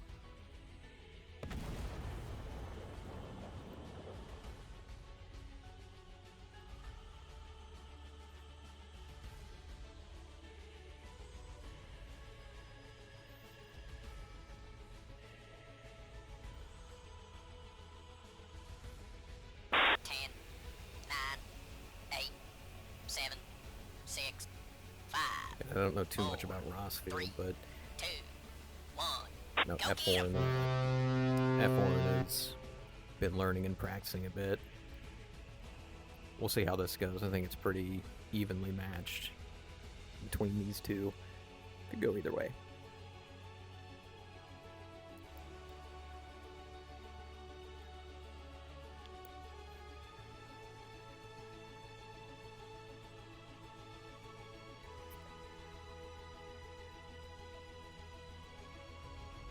After this match, we will go back to winner's bracket, by the way.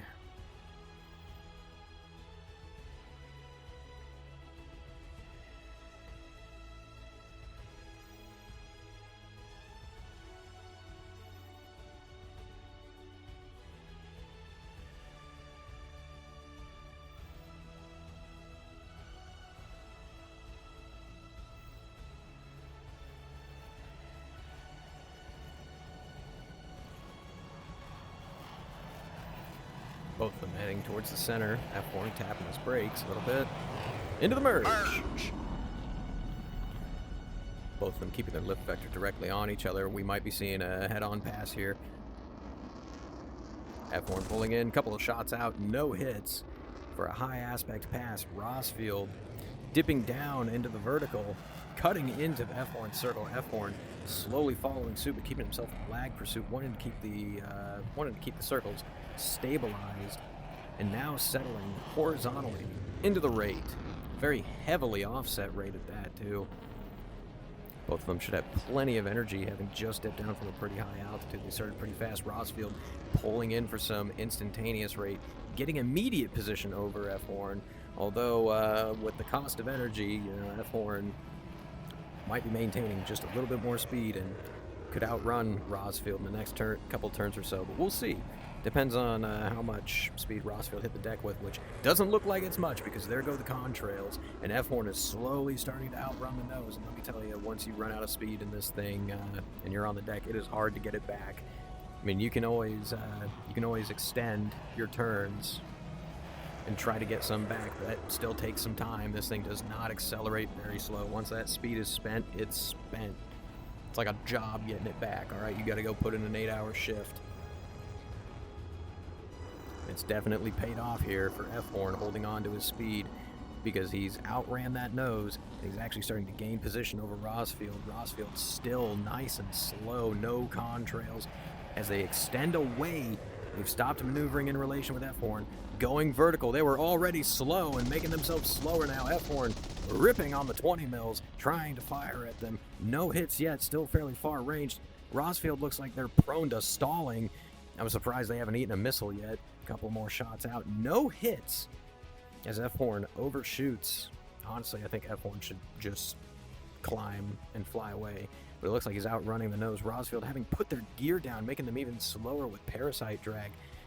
Now as they go back up, not stable, not fast, on the deck. F-Horn ripping around that circle. It's not going to take him very long to get around again. One of the nice things about keeping this thing fast, it's like, yeah, he overshot his opponent, but he was so fast he outran the circle. And now he's already starting to see winning cues as he rips across it, holding a much higher rate than Rosfield is. Like, again, it does not take long, maybe a turn or two in these. The situation is desperate for Rosfield as they climb up. They could use some of that altitude to try and cut into F-Horn's circle, maybe redefine this fight. But with how slow he is, F-Horn could just go for another lap. I'm honestly surprised F-Horn didn't send a missile or two their way. They were a sitting duck.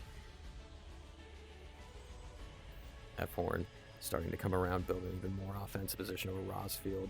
He'll be in the assessment window, at least at this rate, probably here in the next 30 seconds at most. Maybe. Not only does he have an airspeed advantage, but he also has an altitude advantage, dipping down, pulling some instantaneous. Rosfield continuing to struggle to build any speed back up, having started low and slow. It is just a terrible, terrible situation to be in. And they continue to pull.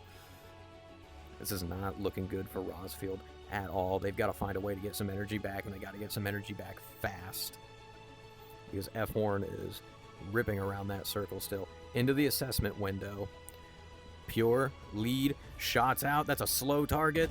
And F-Horn takes them down. Good job, F-Horn. Great example of energy retention and why it is so important. All right, we're moving back into the winner's bracket here. With that, let me get Shintesi and Crypto Fam to the stage. Shintesi, you're going to go red. Crypto, you're going to go blue. Don't you go to that plane, Viper. Yeah, I see you down there. Yeah, you can spectate, man, but don't be going to the planes, all right? You're not on the roster. I'm sorry. You're too late. Missed the deadline. 10, 9, 8. All right, we should see a fairly interesting match here. 5, 4. 3, Shintesi's definitely got more experience in dogfighting than Crypto, but Crypto he's put his nose to the grindstone as far as practice and learning. Could really go either way.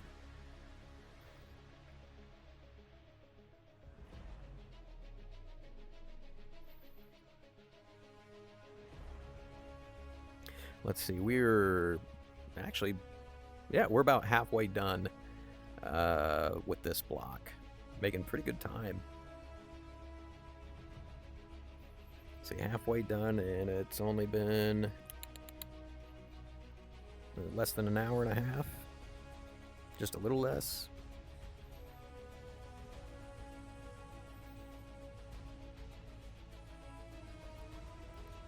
Also a reminder, at the end of all this, people will be joining Block A. We'll take a group photo, and then, yeah. And then I'll also call out who's going to be doing the 5th place match today. Encourage you to stick around. Into the merge. Merge. Both of them opting for a vertical approach. It looks like Crypto's pulling in just a bit harder, though. He's going to get his nose on first.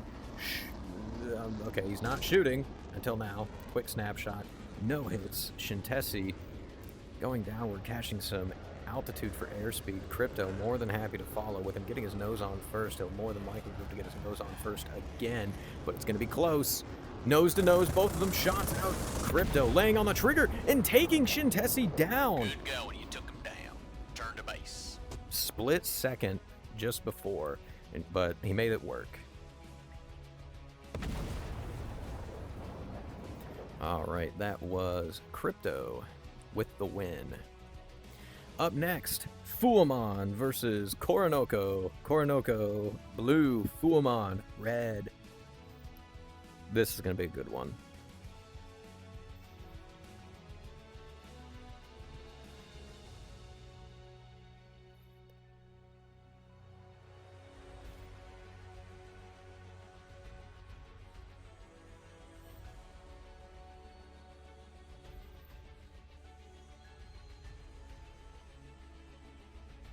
Ten, nine, eight, seven, six, five, four, three, two, one. Go get 'em! And off they go.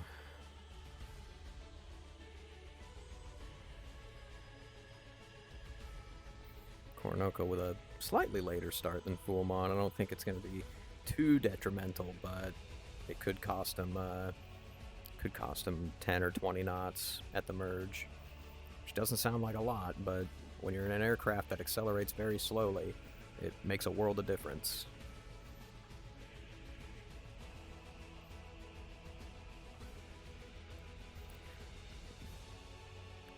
It looks like both of them are turning opposite directions here, wanting to extend the time to merge, which honestly it's mutually beneficial for them. Like it's gonna ensure that they both merge very, very fast.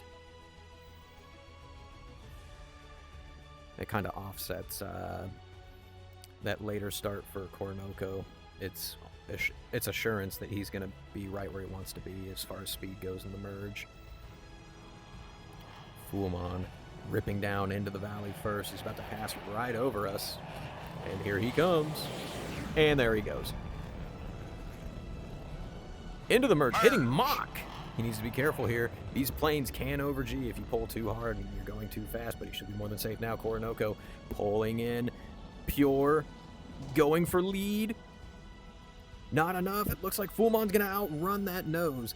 And that's definitely going to hurt Koronoko in this setup here, as Fuamon settles into the rate horizontally, but much, much higher. He outran that nose. He saw Koronoko cutting the circle and pulling in, spending his energy to get immediate nose-on position, and then he dips down. No, he's helping. Okay, he just helped Koronoko out there. As soon as he dipped down for energy, Koronoko just followed him.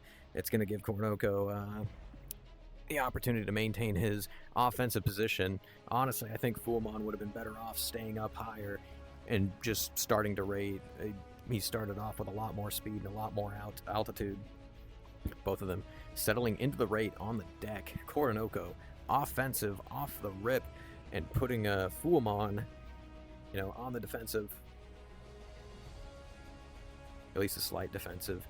We'll see here. Fuamon's been practicing a lot, though. He might be a little bit better at holding rate than Koronoko. Fairly even. It looks like he looks like Fuamon's gotten a bit of position back, but Koronoko's definitely still offensive over Fuamon. Like as they both start in this rate, a little bit of vertical. Okay, not a lot of vertical separation between the two, but a little bit. Slight exertion from Fuamon. Looks like he's trying to set up an offset, which can definitely take some time in this plane, just because of how wide the circles are and how fast you need to be to rate optimally.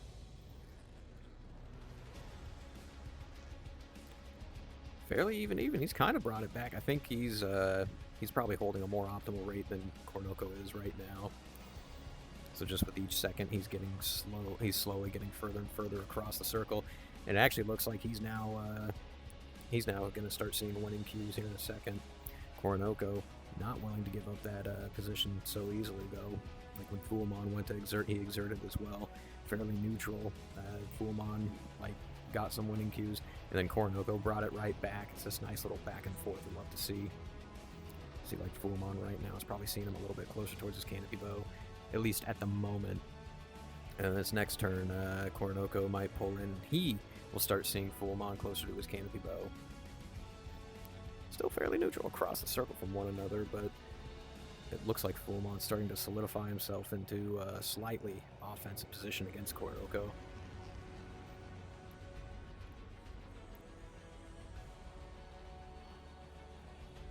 See, as soon as I say that, Kornoko does a little bit of a pull, and it looks like he's like, oh, now I've got winning cues. It's nice to see this little back and forth in the rate.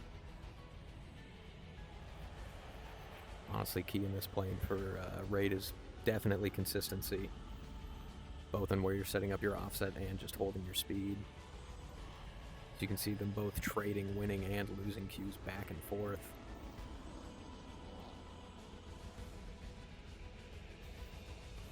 A lot of options open for them both. As the fight continues, we may see them going vertical, like we could see some weird redefinition attempts. Well, it looks like Fullmon's slowly reeling in Kornoko slightly ahead in his circle, at least comparatively.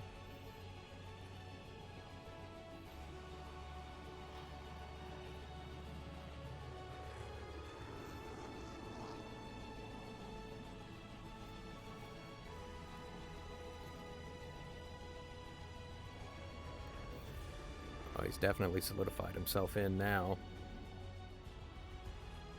He's probably held his speed just a little bit more consistently than Kornoko has. Spent a little bit more time getting like a half a degree or a degree faster across his circle. It's paid off here. Like, he's starting to see the winning cues coming in and getting more and more exaggerated with each turn. Right about now, Kornoko needs to start thinking about possibly redefining the fight, going vertical or putting some other variable in to get out of this rate, because if he continues in this rate, Fullmon is going to reel him in and will probably end up killing him. A little bit of vertical play now as well. Fullmon dipping down for some instantaneous. A slight offset set up between the two of them. I don't know if Kornoko is in a position to really get anything out of it, though. Fullmon is so far ahead that if Kornoko was going to get anything out of it, he would need to start doing more and more vertical play. But the longer he just sits here horizontal, the more it's going to hurt him positionally. Not only that, but we're getting down to their last quarter of fuel as well.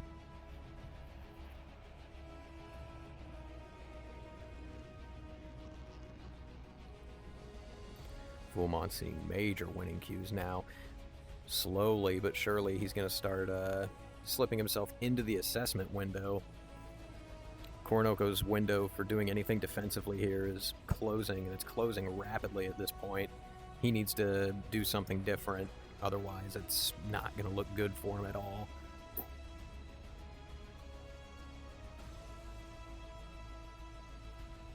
He's got a little bit of terrain to work with as well. He could do an extension with that mountain, and then coming across the other side, reverse his turn, keeping his line of sight broken with Fullmon with that hill, and try to bring him into a roller or something. But staying in this rate has just been hurting him.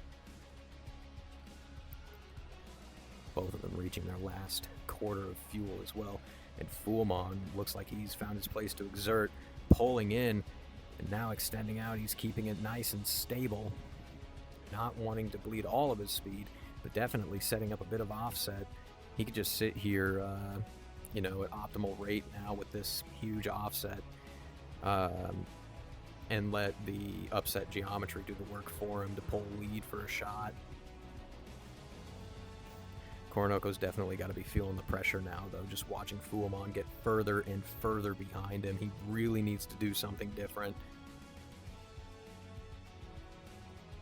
At this point, I don't even think he can extend away, because then he might eat a missile, but if he's going to do it, he's got to do it at this terrain. Fullmon pulling in, that's lead, shots out. Kornoko reversing his turn, dipping and dodging, but he's got two missiles on the way, narrowly avoids getting hit by both of them. You see that? He turned out of the way just in time to avoid getting hit by those missiles. Fullmon really letting him have it with the 20 mils, though. No hits, but he's definitely letting him know that he's back there, and he's offensive. It looks like Kornoko's trying to drag him in here, reversing his turn. They both got to be careful as they slow down, get close to the terrain. Shots out, quick snapshot from Fullmon. No hits. More shots, and he got him! Absolutely fantastic fight by Fullmon.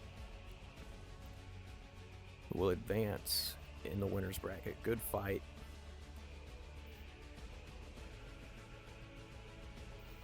All right, up next. Okay, Lemonade Spice is back. Lemonade Spice and Slender. Lemonade, you're going to go red. Slender, you're going to go blue.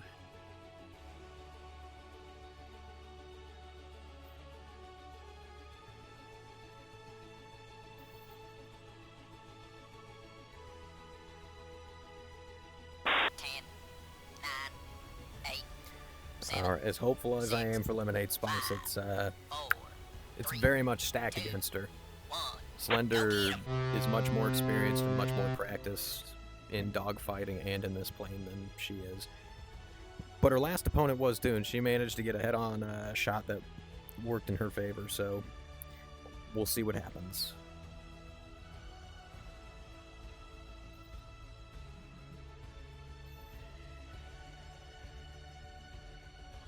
Let's see, 54% done. We've got this.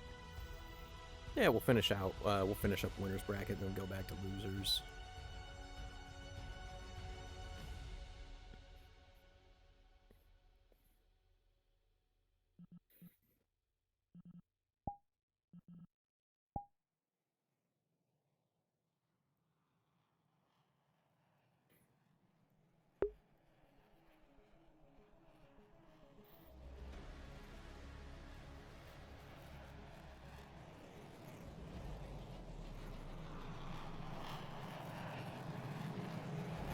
Go for it.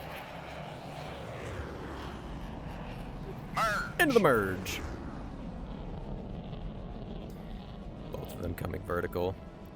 Slender looking like they're going to try to pull in here. Yep, here comes their nose. All right, is it going to be enough for lead? It is enough for lead. Shots out, but Lemonade Spice outruns the nose. A little indecisive on what direction they want to go, but they're going in for a second vertical. That could work out for them if they can outrun the nose a second time, and it looks like they're going to be able to. Slender, having pulled in for that shot opportunity, bled a lot more speed than Lemonade did. And it's actually worked out for Lemonade. Lemonade's got some slight winning cues here, having gone higher, probably faster, dipping down, lift vector on their opponent. Slender, having regained their speed now. Like, at this point, I think Lemonade's best move is just to settle into the rate, maintain their speed, and don't rush things, but it looks like they kind of bled in there and they've lost a bit of speed. They can take this opportunity to regain it. It'll give up their position, but it'll help them, you know, longevity-wise. Slender pulling in. Looks like he's going to try to go for the kill right here. Lead, shots out. A lot of shots on Lemonade, but none of them hit. Surprisingly, Lemonade reversing the turn, but not committing. She turned away. She could have rolled right back into Slender, take them into the roller, and squeeze them out front, but instead turned away very slow. Slender coming into a stationary target. 2 missiles out. Bada bing, bada bam, bada boom. Good going. You took him down. Slender taking down Lemonade and taking the win.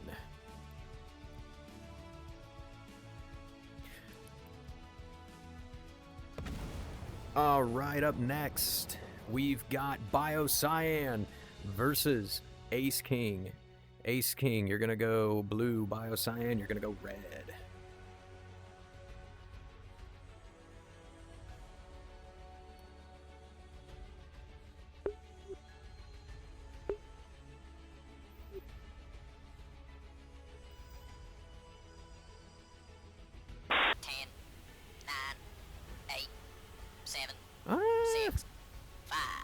This one's probably going to be a little pretty even between these two.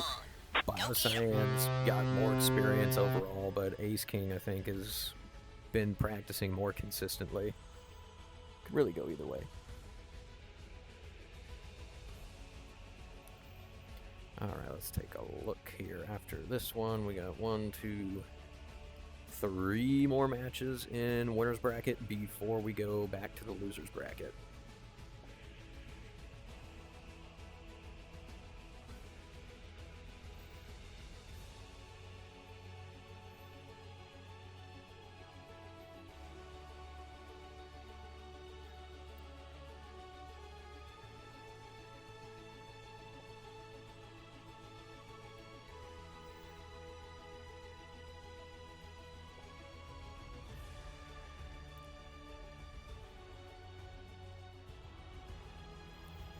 Both of them burning in. Bio reaching the valley first and dipping down. Ace King dipping down as well. Looks like they're going to merge right in front of us. Into the merge. Merge.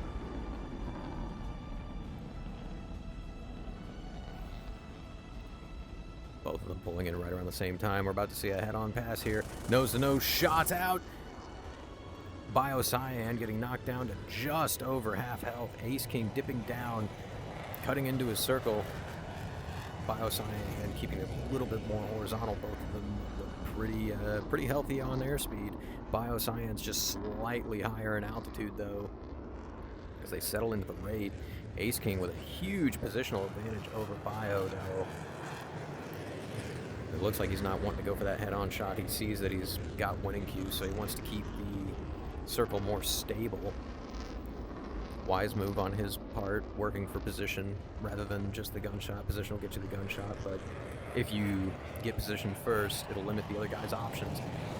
As soon as I say that, he pulls lead, shots out. Not enough to finish Bio. Bio opting to commit to the rate fight. Ace King losing his contrails. It looks like that was a pretty expensive pull on his end. You can actually see Bio starting to outrun his nose as Ace King has to extend out to get that speed back. Contrails are finally back. Is he going to pull for another gunshot? Yes, he is. Shots out, nose to nose, and Ace King takes Bio-Cyan down. Good going. You took him down. Turn to base.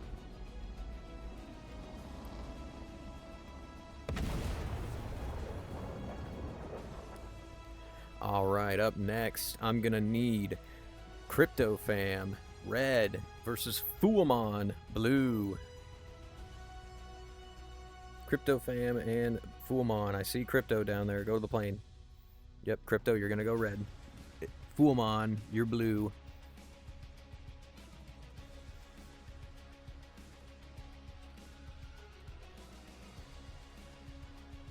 Okay, what is he... What? Crypto, go to the plane.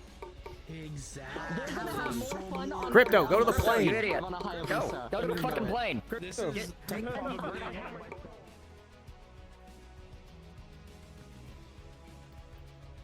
Goodness.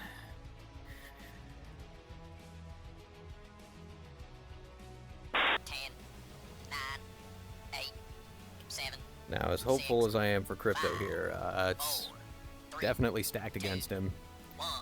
Fuamon, I think, has got the edge as far as BFM experience, dogfighting experience, knowledge, and practice.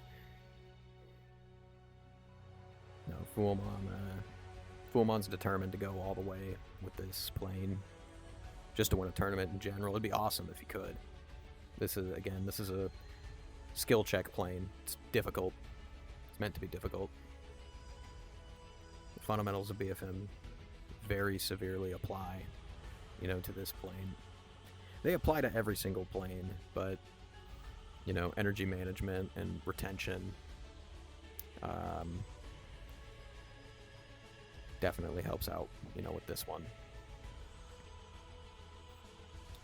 Fuamon wanting to extend the time to merge, while also putting some terrain into play. Now, that's a double-edged sword.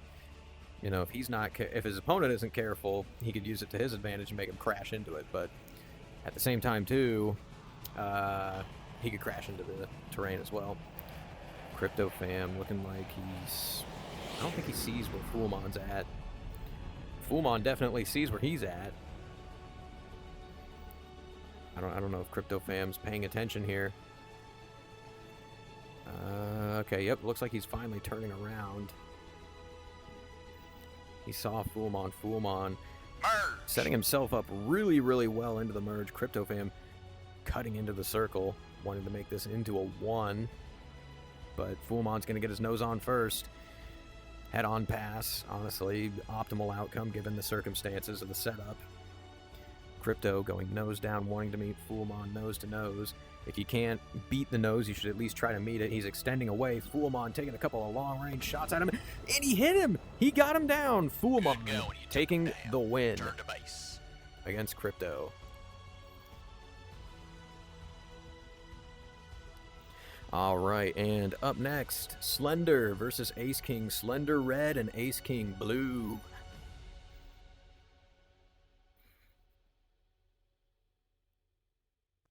Ace King said something about crashing. I don't know. He's kind of AFK right there now. Okay. Oh, no, okay, hold on. No, I see him moving around down there. Ace King, if you're alive, you're up right now, and I need you to go to the blue plane. Or to the red plane. Alright, there we go. Yep, he's moving. He's on the move. He's alright. He's fine. Okay. 10, Thank you, though. Thank you. 9, 8, 7, 6, 5, 4, 3, 2, 1. Go get him! And off they go.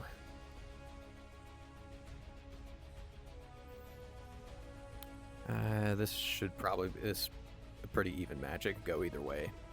But I think Slender has put in a little bit more practice in this plane than Ace King has. Ever so slightly.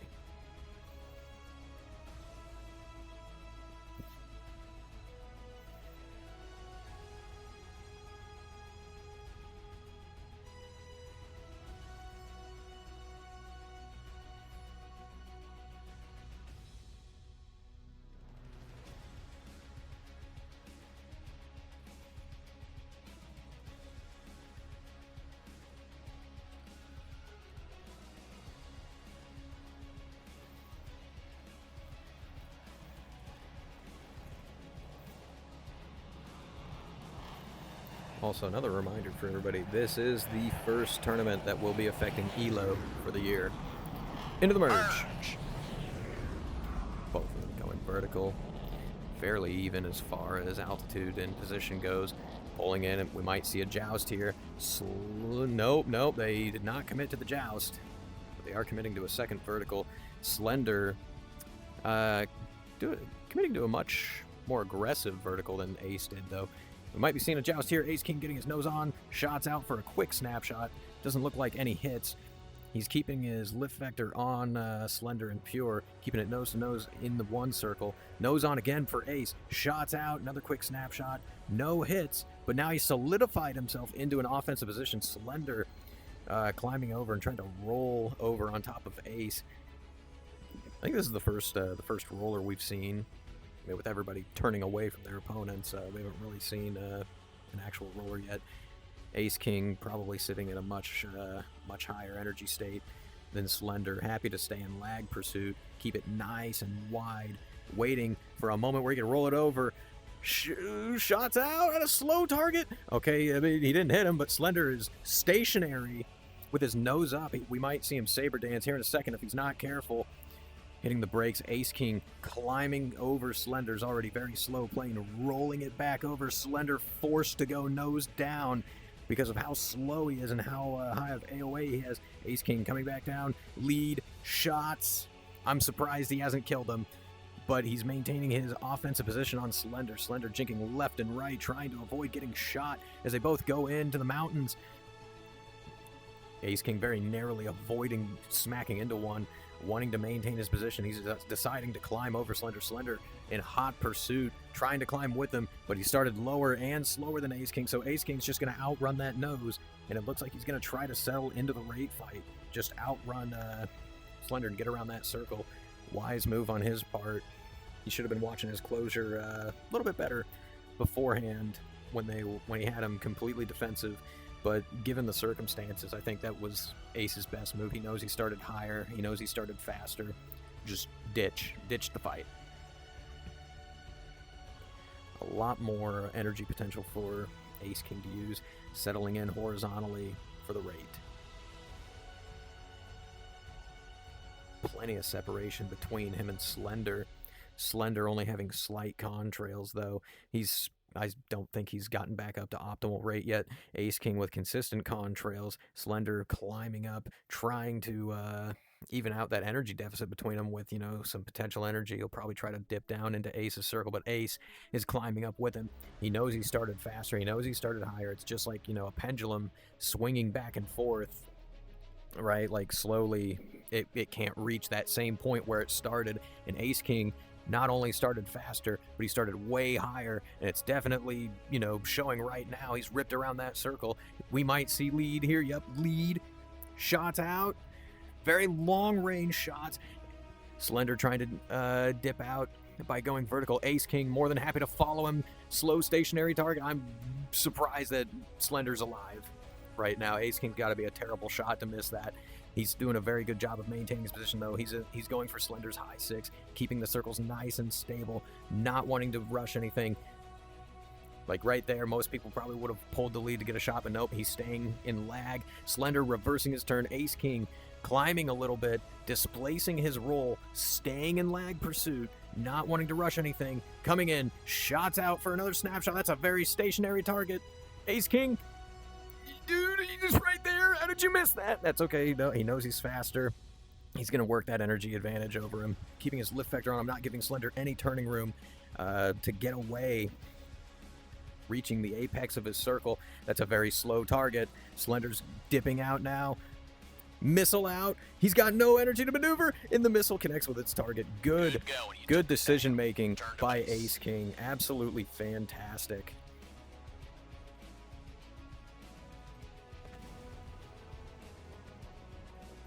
Now, what a match. What a match. All right. Up next, Fuamon versus Ace King. Fuamon, you're going to go red. Ace King, you're going to go blue. After this match, we will go back to the losers bracket.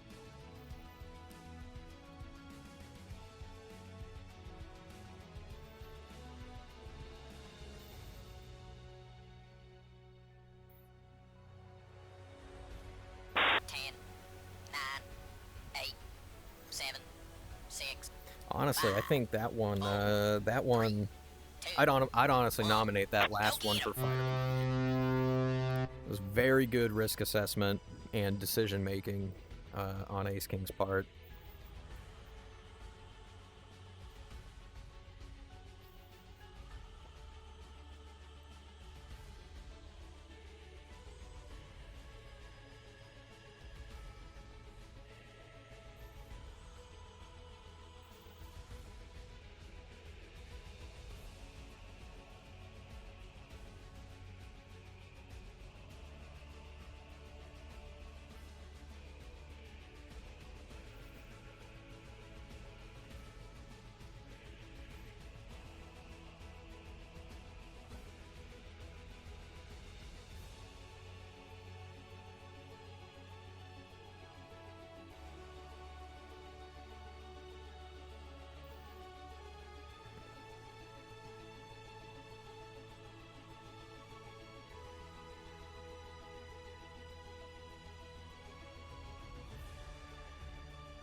All right.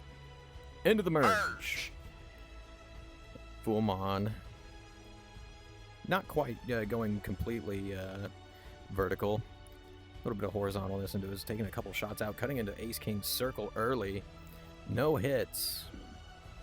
And it looks like he over-G'd his plane a little bit. Merged a bit fast, pulled a bit tight, over-G'd the plane just a little bit. He's missing a quarter of his health. But I think he's got a bit of an energy advantage as he takes another shot out of Ace King. Not enough, though, for lead, it looked like. No hits. Ace King reversing the turn into Fuamon. Fuamon more than happy to settle into a roller. He bled a lot of speed, going for lead pursuit to get those shots off. And having already settled into an offensive position, I'm sure, he's like, oh, okay, cool. I'm just going to chill here, right? Pulling in couple more shots into the snapshot. Ace King turning into his opponent, trying to squeeze him out front, but it's not enough. Fuamon takes the shot and takes him down. Good job, Fuamon. All right, with that, we're gonna go back to the losers bracket.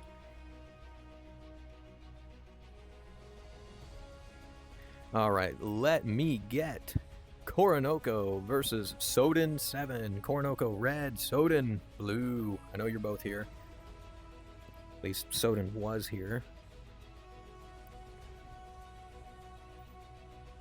That's corner. Okay, yep, Soden's right there. He's gone.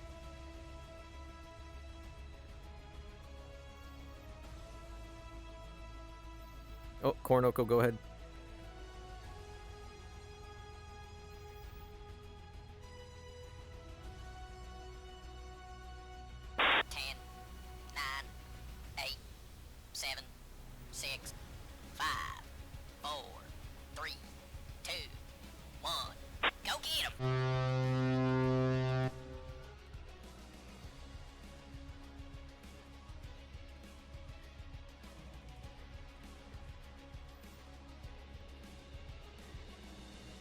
Soden's been doing pretty good in this, but Kornoko is definitely going to be a challenge for him.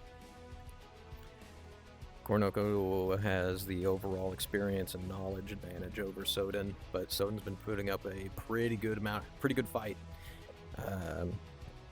throughout this. Also, for the fifth place match, whoever fights Slender and Crypto next, like between those two fights, whoever loses, the two people that lose that fight is going to be who's going to be doing the fifth place match. That's in the future, though.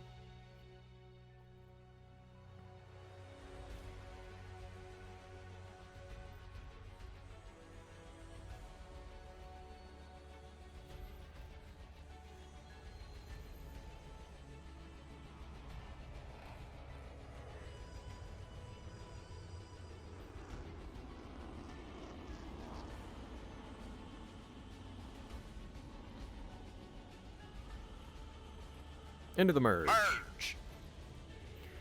Both of them going for an aggressive vertical. Soden pulling in just a little bit more, but Kornoko had just enough offset in his lift vector placement that denied Soden any lead to get a shot off. Soden pulling in now. There's his lead. He wants shots out for a high aspect head-on pass, and he almost took Kornoko out, taking him down to only a quarter health, but it looked like that cost him a lot of energy. Kornoko ripping around his circle as Soden climbs over his nose, still keeping himself in lead pursuit. Indoor pure. It's actually kind of forced him out front. Kornoko is looking down at a defensive aircraft right now. Definitely planned ahead a little bit better than Soden did. As he comes down, lead, snapshot. And also took Soden down to about a quarter health.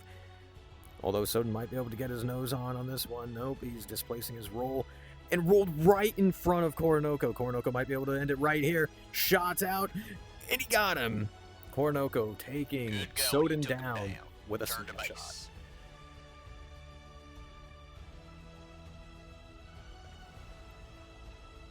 Up next, let's get Shintesi versus Owl. Shintesi, you're going to go red. Owl, you're going to go blue.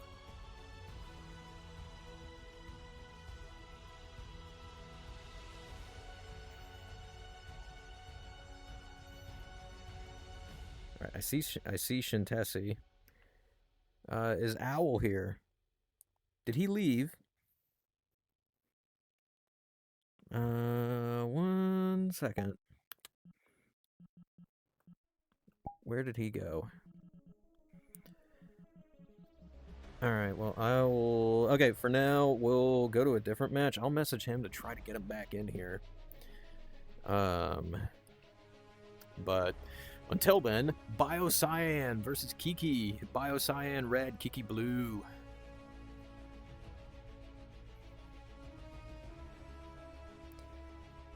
Do-do-do.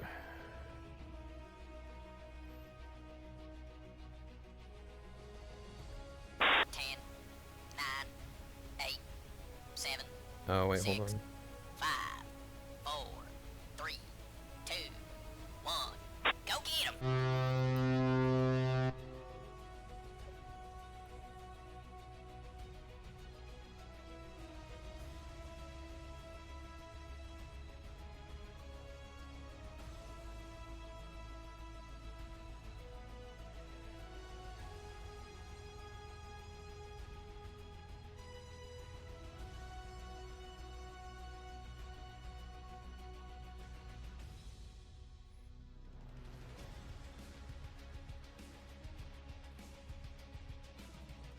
Oh, okay, yep, there's Al. As soon as I sent the dude a message, I'm like, hey man, hey. Alright, cool. We'll go back to that match as soon as this one with Biocyan and Kiki are all done. Kiki climbing way, way high. Looks like they might be going for a split-S merge, or maybe they're going to dive down and merge as fast as possible. I don't know. This is a first, at least for today. Cutting their burner. Looks like they're going to dive down, ride that energy potential. As we go into the merge. Key taking a more vertical approach to the merge. Biocyan also going vertical. Looked like they were going to go horizontal for a second, but Kiki gets her nose on first. Shots out. No hits, just a quick long-range snapshot. They go for a second upwards vertical while Bio goes down. Looks like Kiki's going to get their nose on first again. Quick snapshot. No hits. Biocyan committing to the rate. Oh, no. Okay, committed to the rate very, very late. And gave up some position to Kiki in doing so. Like at one moment it looked like he was going to commit to the rate, and then he went for a downward vertical, and then he went back into the rate. Although it set him up with a pretty gnarly offset and put a mountain in the way too. So there's a lot of things that could happen here. We could be seeing head-on passes. We could see maybe stabilization, depending on how these two play it. Kiki is well above that mountain. It's sitting in a nice offensive position with an offset already set up. But Bio's circle has him in line going behind the mountain, breaking line of sight with Kiki. If he's smart, he could use that to his advantage, do something wonky that Kiki can't react to because they can't see him. But it looks like he's just going to try to maintain the rate. He's going way too fast, too. Kiki's just slowly reeling him in. And with the offset being this severe, we might end up seeing a quick snapshot from Kiki again on Bio. That's exactly what it looks like it's about to happen. Lag, pure, lead. Range is closing. Shots out, and Kiki takes Biocyan down. Turn to base. Alright, we're going to go back to that. Oh, wait. Nope. There we go. Alright, previous people, Shintesi and Owl. Shintesi, red, and Owl, blue.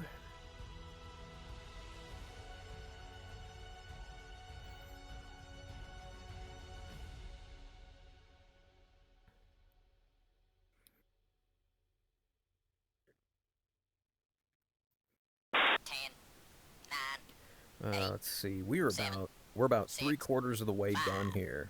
4, 3, 2, 1. Go get 'em.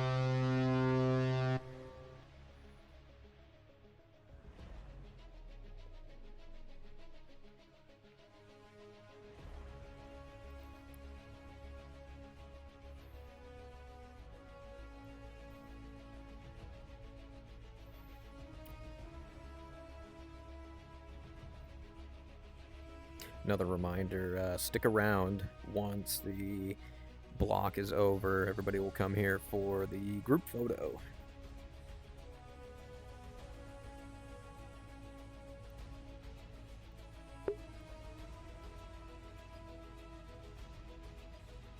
Hey, just remember, once your blocks are done, bring everybody to Block A for the group photo.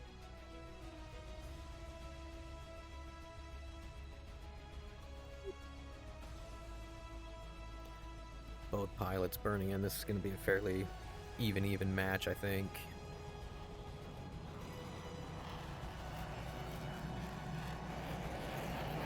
Shintesi's probably got a little bit more experience there. Look at the merge. Looks like Shintesi's keeping his lift vector and lag, wanting to push the rate, but Owl kind of cutting into the circle. Shintesi pulling in and taking his lift vector off of Owl just for a second there. And into the rate they go, with Owl being at a huge altitude advantage. Shintesi pulling in, bleeding all that airspeed, trying to either offset or maybe it looked like they were going to pull for lead or something. I don't know. It looked like they were cutting into Owl's circle for something. Owl maintaining his speed, slowly dipping down and holding on to his rate. Fairly neutral as far as position goes, but heavily offset. And with Owl starting up higher and more than likely faster, like long game, it's looking like it's going to be in his favor. Honestly, he's got a little bit of a positional advantage, slightly, but... Okay, yeah, no, not even slight. He's pretty far across the circle. It is becoming more and more visible as they now settle on the deck for the raid. Shintesi's in a position now where if they're going to do something, they got to start doing it quick. And they're raiding right above us. Look at Shintesi passes right over the stands. Everybody wave at him. Hello. And then here comes Ali. Y'all be sure to wave at him.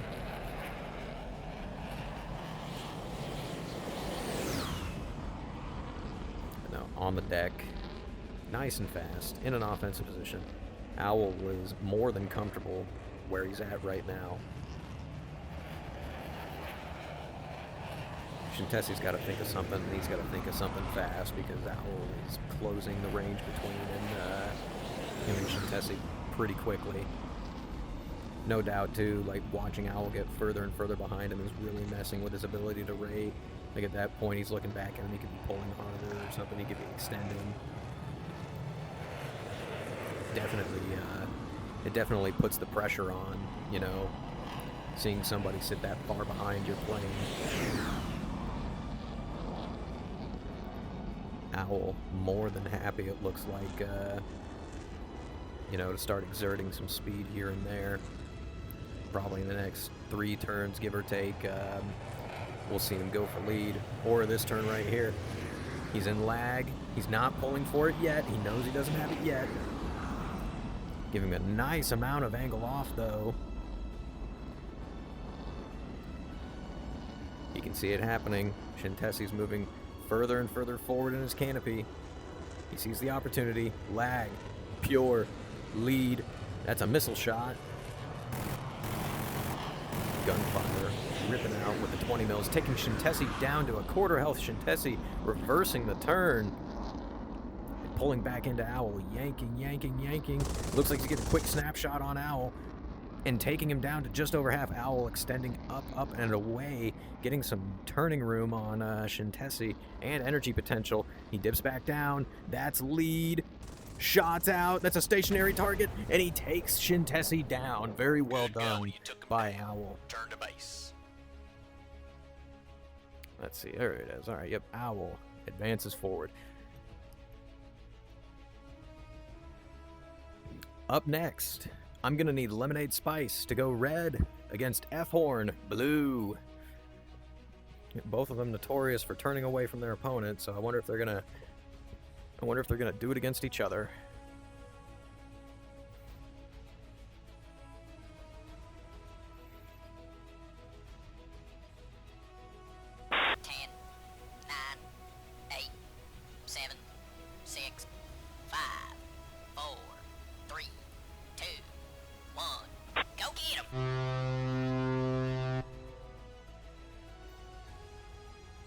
And they're off.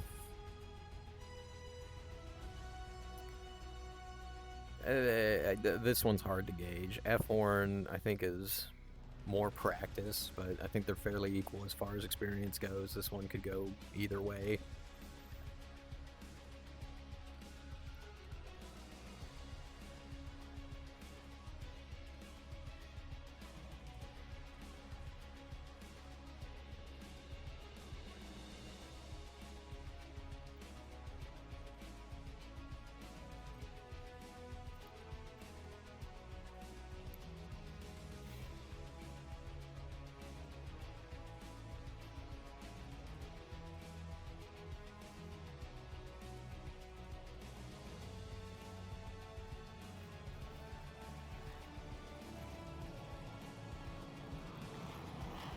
Lemonade dips down into the ravine and into the merge.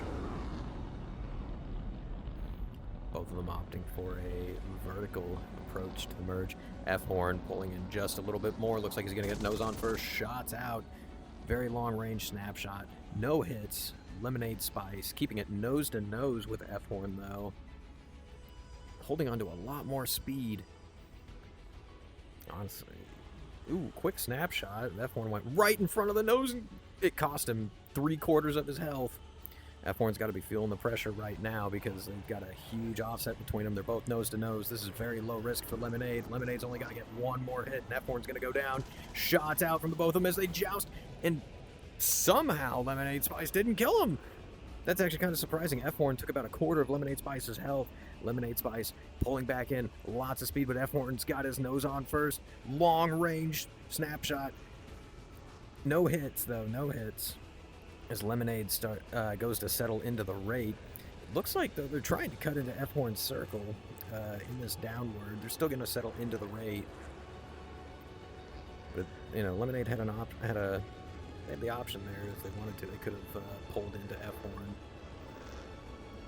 Looks like they're starting to climb right back up, too, as they settle into the rate. Very nice position for Lemonade. They need to be careful, though, to hold on to their speed. It looks like they bled quite a bit just to get that position. You don't want to give it up, though, because you're too slow. F1 holding on to their speed, just trying to outrun Lemonade. Lemonade looks like they're just pulling into no contrails or anything. I don't think they're getting any of their speed back at this point.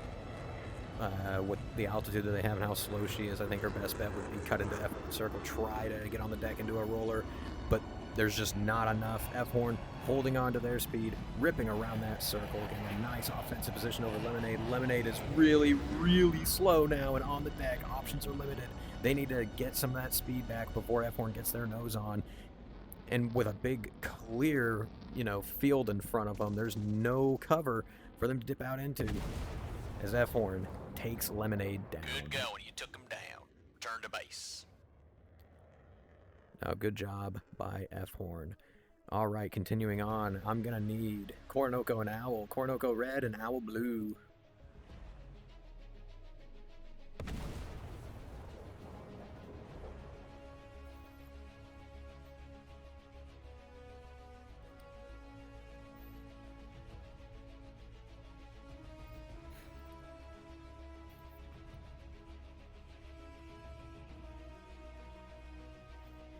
Your opponent's waiting for you, Coronoko. Just go to your plane. There you go. 10, 9, 8, 7, 6, 5, 4, 3, 2, 1. Go get him!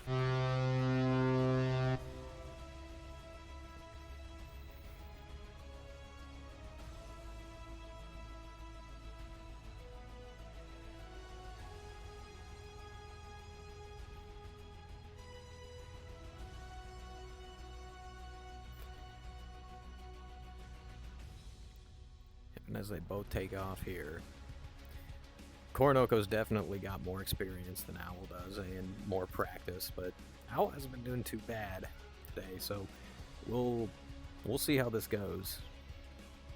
But it's definitely weighed against Owl.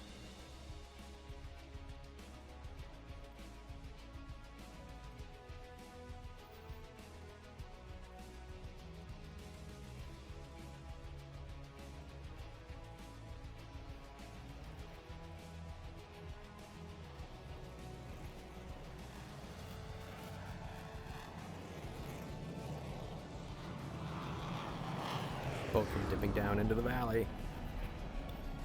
And into the merge. Owl with a huge, well, not a huge amount, but a pretty good amount of exclusive turning room. Coronoko cut his burner to make his circle smaller and pull in, but now he's going straight up, no burner. That's a lot of speed that he just spent. Nice and slow at the top of the circle. Owl very fast, going in for a second vertical. And continuing his climb over Coronoko, even in this dip down, Coronoko probably didn't pick up a whole lot of speed, and it's definitely showing right now as Owl rips around, lead, shots out, very long range shots, chipping away at Coronoko's health, taking him down to just about half, and all he's going to do is climb right back up. He's got the fight on easy mode right now. There's such a huge energy deficit between the two of them that he could just boom and zoom at this point. Very questionable decision to go upwards with no burner on Coronoco's end. Missile out. Looks like it's tracking. And Coronoco jinks out of the way, out-turns the missile just in time to avoid it, but he won't avoid those 20 mils as Owl takes him down. Turn to base. No, very good display by Owl there. Up next, Kiki versus F-Horn. Kiki, I need you to go red. F-Horn, I need you to go blue.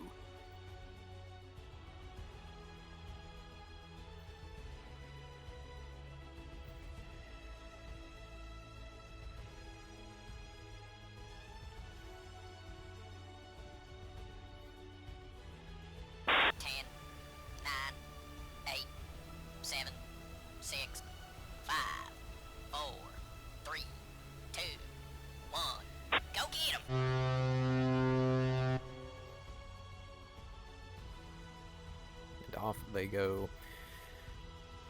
Kiki with a slight delay on their afterburner getting turned on, but it shouldn't be anything detrimental.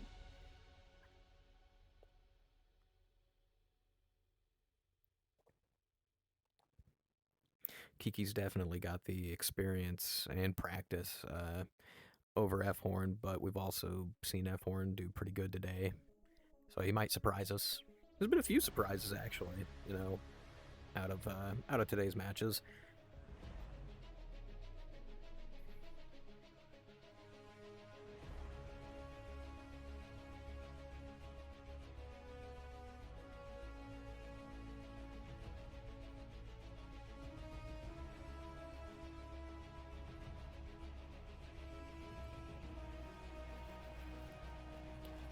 Kiki once again having climbed pretty high up and just riding their energy potential downwards with no afterburner on.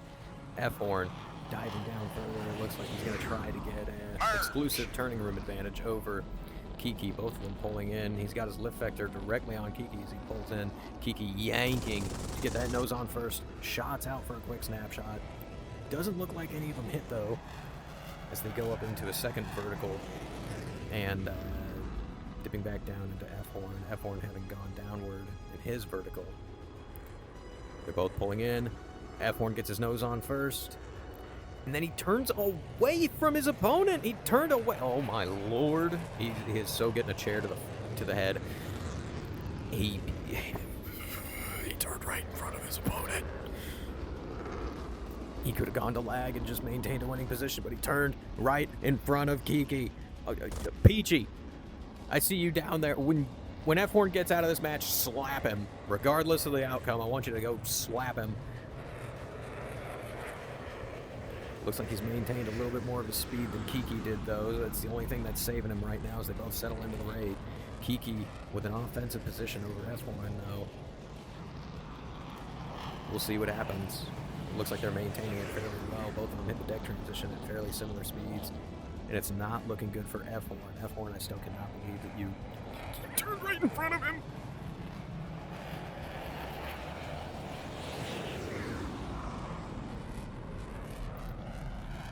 Kiki's starting to move into the assessment window. More than likely as F-Horn sitting just above the canopy bow right now. A nice, comfortable position on the deck. On the offensive. And with plenty of energy.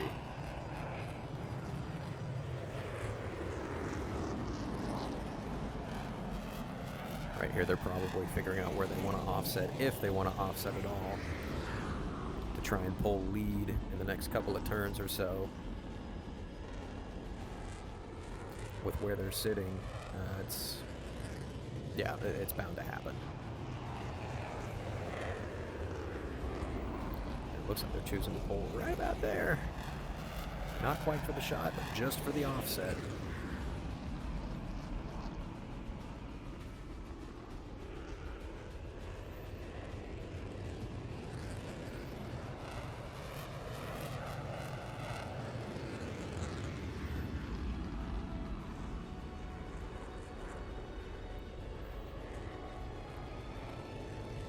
Kiki climbing up, getting a little bit of altitude over F-Horn. It's good. It's good insurance, you know, longevity-wise. And now diving down, cutting into F-Horn's circle. I mean, it might work out for him if they could pull a lead and get the shot off, but this might compromise their position too. There's lead. Long shots out. None of them hit. But now there's a huge offset, and they've cut a lot of range between them and F-Horn. If they go for it again, F-Horn may end up seeing a reversal cue in this next turn, and could turn this fight around. Although it looks like Kiki's not going for another shot. They're going to stabilize the raid and just sit where they're at. They're still offensive. They know there's no reason to risk the position that they've already built up. F-Horn's got to do something. He's got to do something quick because Kiki is hot on their heels right now and slowly getting around that circle. And the more he sits there, the more and more the window for defending closes on him.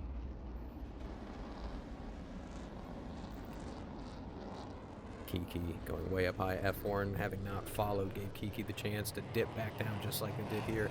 Pulling in. Lead. Shots out. Another quick snapshot. Taking F-Horn down to half health. F-Horn really has to start, thinking of what to do here because he can't just sit here. It's not working out for him at all. Kiki going in for another low yo-yo. Pulling in. We may see another shot here. Lead. Shots out. Isn't going to be enough to finish off F-Horn, though.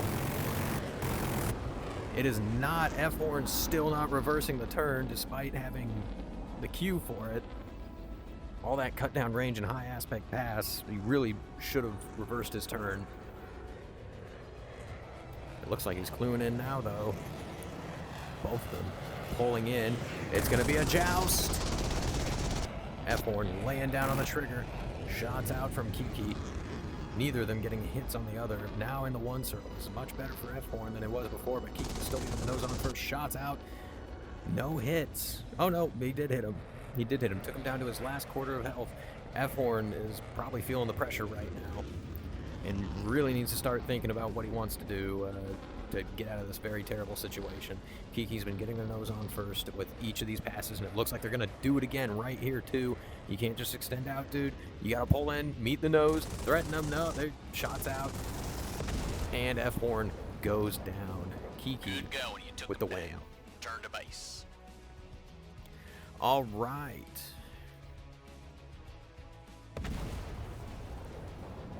Moving forward, we've got Slender versus Owl. Slender red, Owl blue. Whoever loses this match, stick around. You'll be fighting for 5th.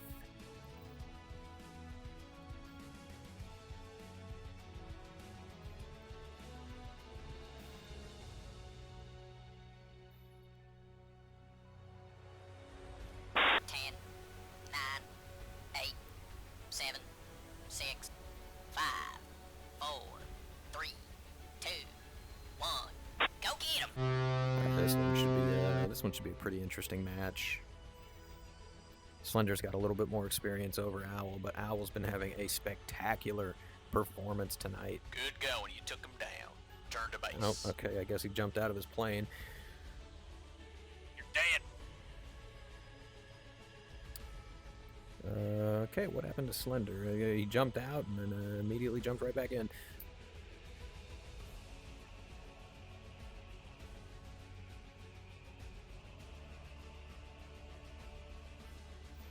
Owl, go back to your plane. Owl, go to the plane. There you go. Yep. Where did Slender go? Can I get somebody to... Okay, there he is. He's in the plane now. 10, 9, 8, 7. All right, hopefully he doesn't jump out of the plane this time. Hopefully. Fingers crossed. 2, 1. Go get him. And off they go. Again, Slender's got the... he's got the experience advantage over Owl. But Owl's also had a pretty spectacular performance tonight so far.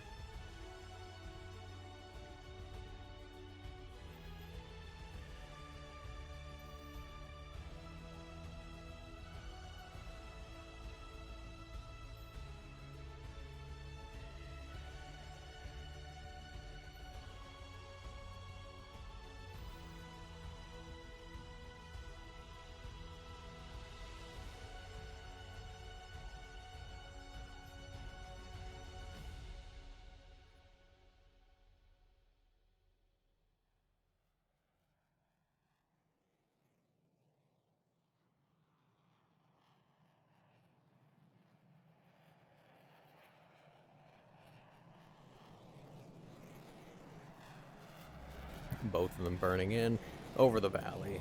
Owl dipping down into it. He might come out of this with a bit of exclusive turning room. Merge. Just a little bit. Very, very tiny bit. Both of them merging very fast, opting for the vertical. Slender displacing his lift vector, not quite committing directly onto Owl up until this point where he cuts into his circle, spending his airspeed to try and get that nose on first. Owl, more than likely faster than Slender, but Slender's got the immediate position. Pulling in for lead again. Shots out, no hits. That had to have been expensive though. Owl, way up higher than Slender is. Like, if he pushes this energy advantage, he could do to Slender what, you know, he was doing to Koronoko in the match before. But he dipped back down. Slender following, you know, in pursuit. Owl doing a good job of keeping his lift vector on Slender. He's not quite giving him enough room to pull lead on him. But he's also pulling him into the rate. He knows he started faster and he started higher. So given his defensive position, this is definitely the right move on his end. Just pull him into the rate. Outrun that nose, get around the circle. Which is exactly what he does. And it looks like he's outran him. He's neutralized it. Again, he started out a lot faster and a lot higher.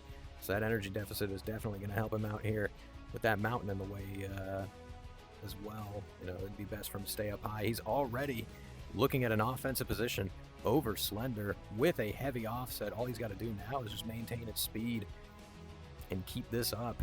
Slender getting further and further in front of Owl. This isn't looking good for Slender. Like, the window for defense is already closing, and he's turned away. He's committing defensive early. You know, good choice on his part. He's doing it when there's a lot of range. Like, this is the best place to do it, but you got to do a little bit better than that. Owl hitting those long-range shots and taking Slender down. Slender, you're not out of this yet, though. You will be in the 5th place match coming up a little bit later. So do not leave. You're not out of this just yet. Up next, Crypto versus Kiki. Crypto, I need you to go red, and Kiki, you're gonna go blue. Is Crypto here? Did he leave? Okay, I'm not seeing him. Let me see if he's even. Is he even online? Okay, he's not even online, and it can't postpone this match. Like, this match has to happen. So, Kiki, congratulations! Automatically, yeah, you got it. Which means Owl, Kiki, you two are up next. Owl, I'm gonna have you go red. Kiki, you're gonna go blue.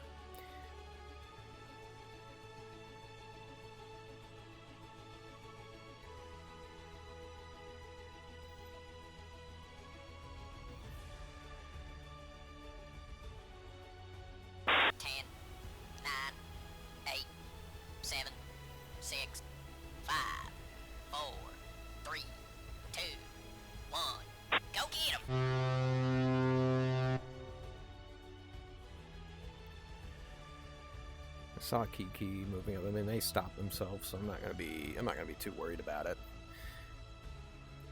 They stopped themselves, so they should be accelerating at the same rate.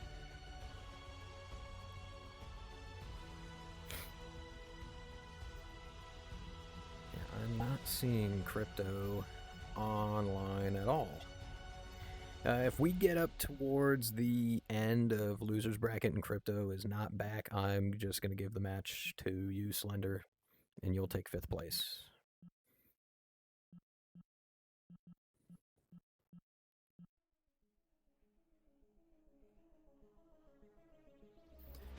Let me take a look. Maybe send me a message.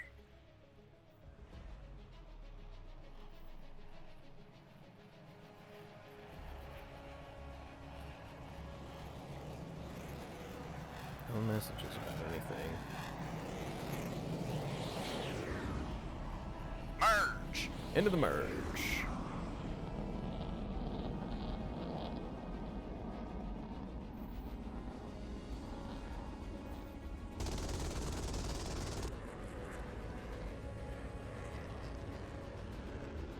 Sorry about that, responding to a message.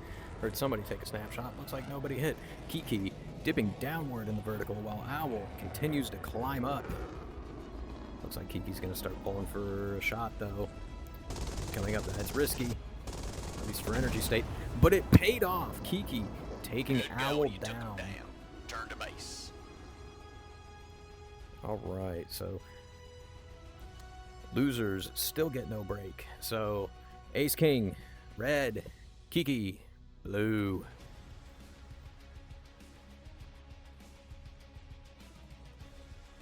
Owl, that puts you at 4th place. So congratulations, you have qualified for finals. I'm gonna reset that real quick. Oh my lord, why? There we go.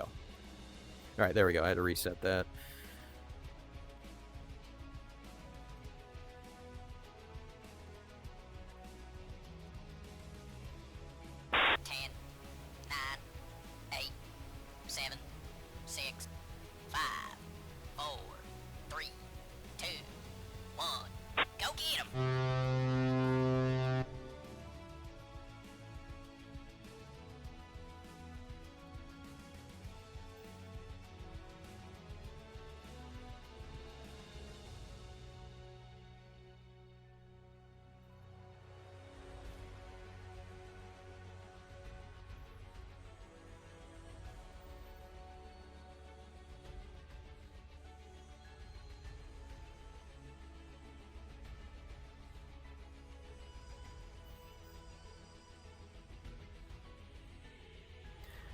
This one should be a pretty good one. Kiki's got a little bit more experience than Ace King does as far as dogfighting goes. But we've also been seeing a really good performance out of Ace King today. Also, I'm still seeing... I haven't heard from Crypto, and they aren't online. So, Slender, you will be given 5th place. Congratulations. You qualified for finals.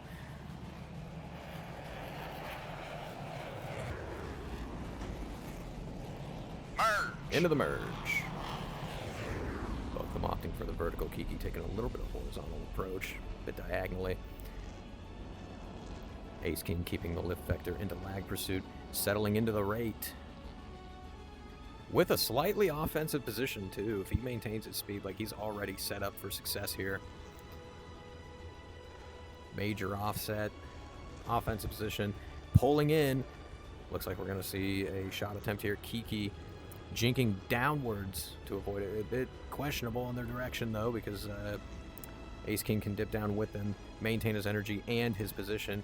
But it looks like Kiki's starting to offset their lift vector displacement to pull Ace into the roller. Ace sitting in lag pursuit, not wanting to give up his offensive position. Good move by him. Kiki's looking a little bit slow. So is Ace, but Ace is behind him. As Ace gets the nose around, shots out, and he takes Kiki out. Good shot by Ace King. Turn to base. All right, we are back to the potentially like the final 2 matches of the night. Fuamon versus Ace King. All right, here's how it goes, right? Like, fuck it. Ace King, you must win twice in order to win the block. Fuamon, you only need to win once. Go to your planes.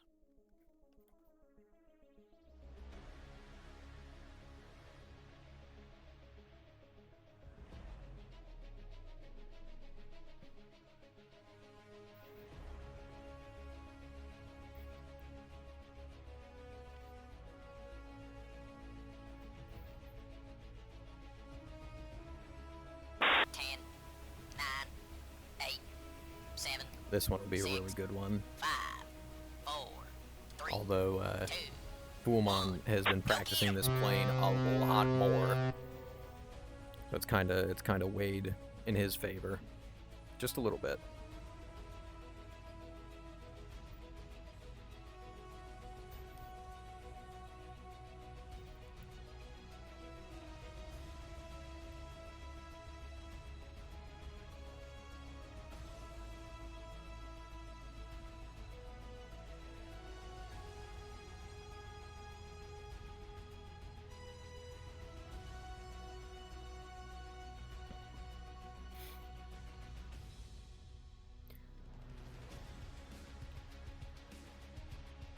both of them not going straight and wanting to extend the time to merge. Lets them build up a little bit more speed before they commit to the fight. Although can be dangerous because, again, if you go too fast and you're pulling too hard, you can over-G this plane. It will explode.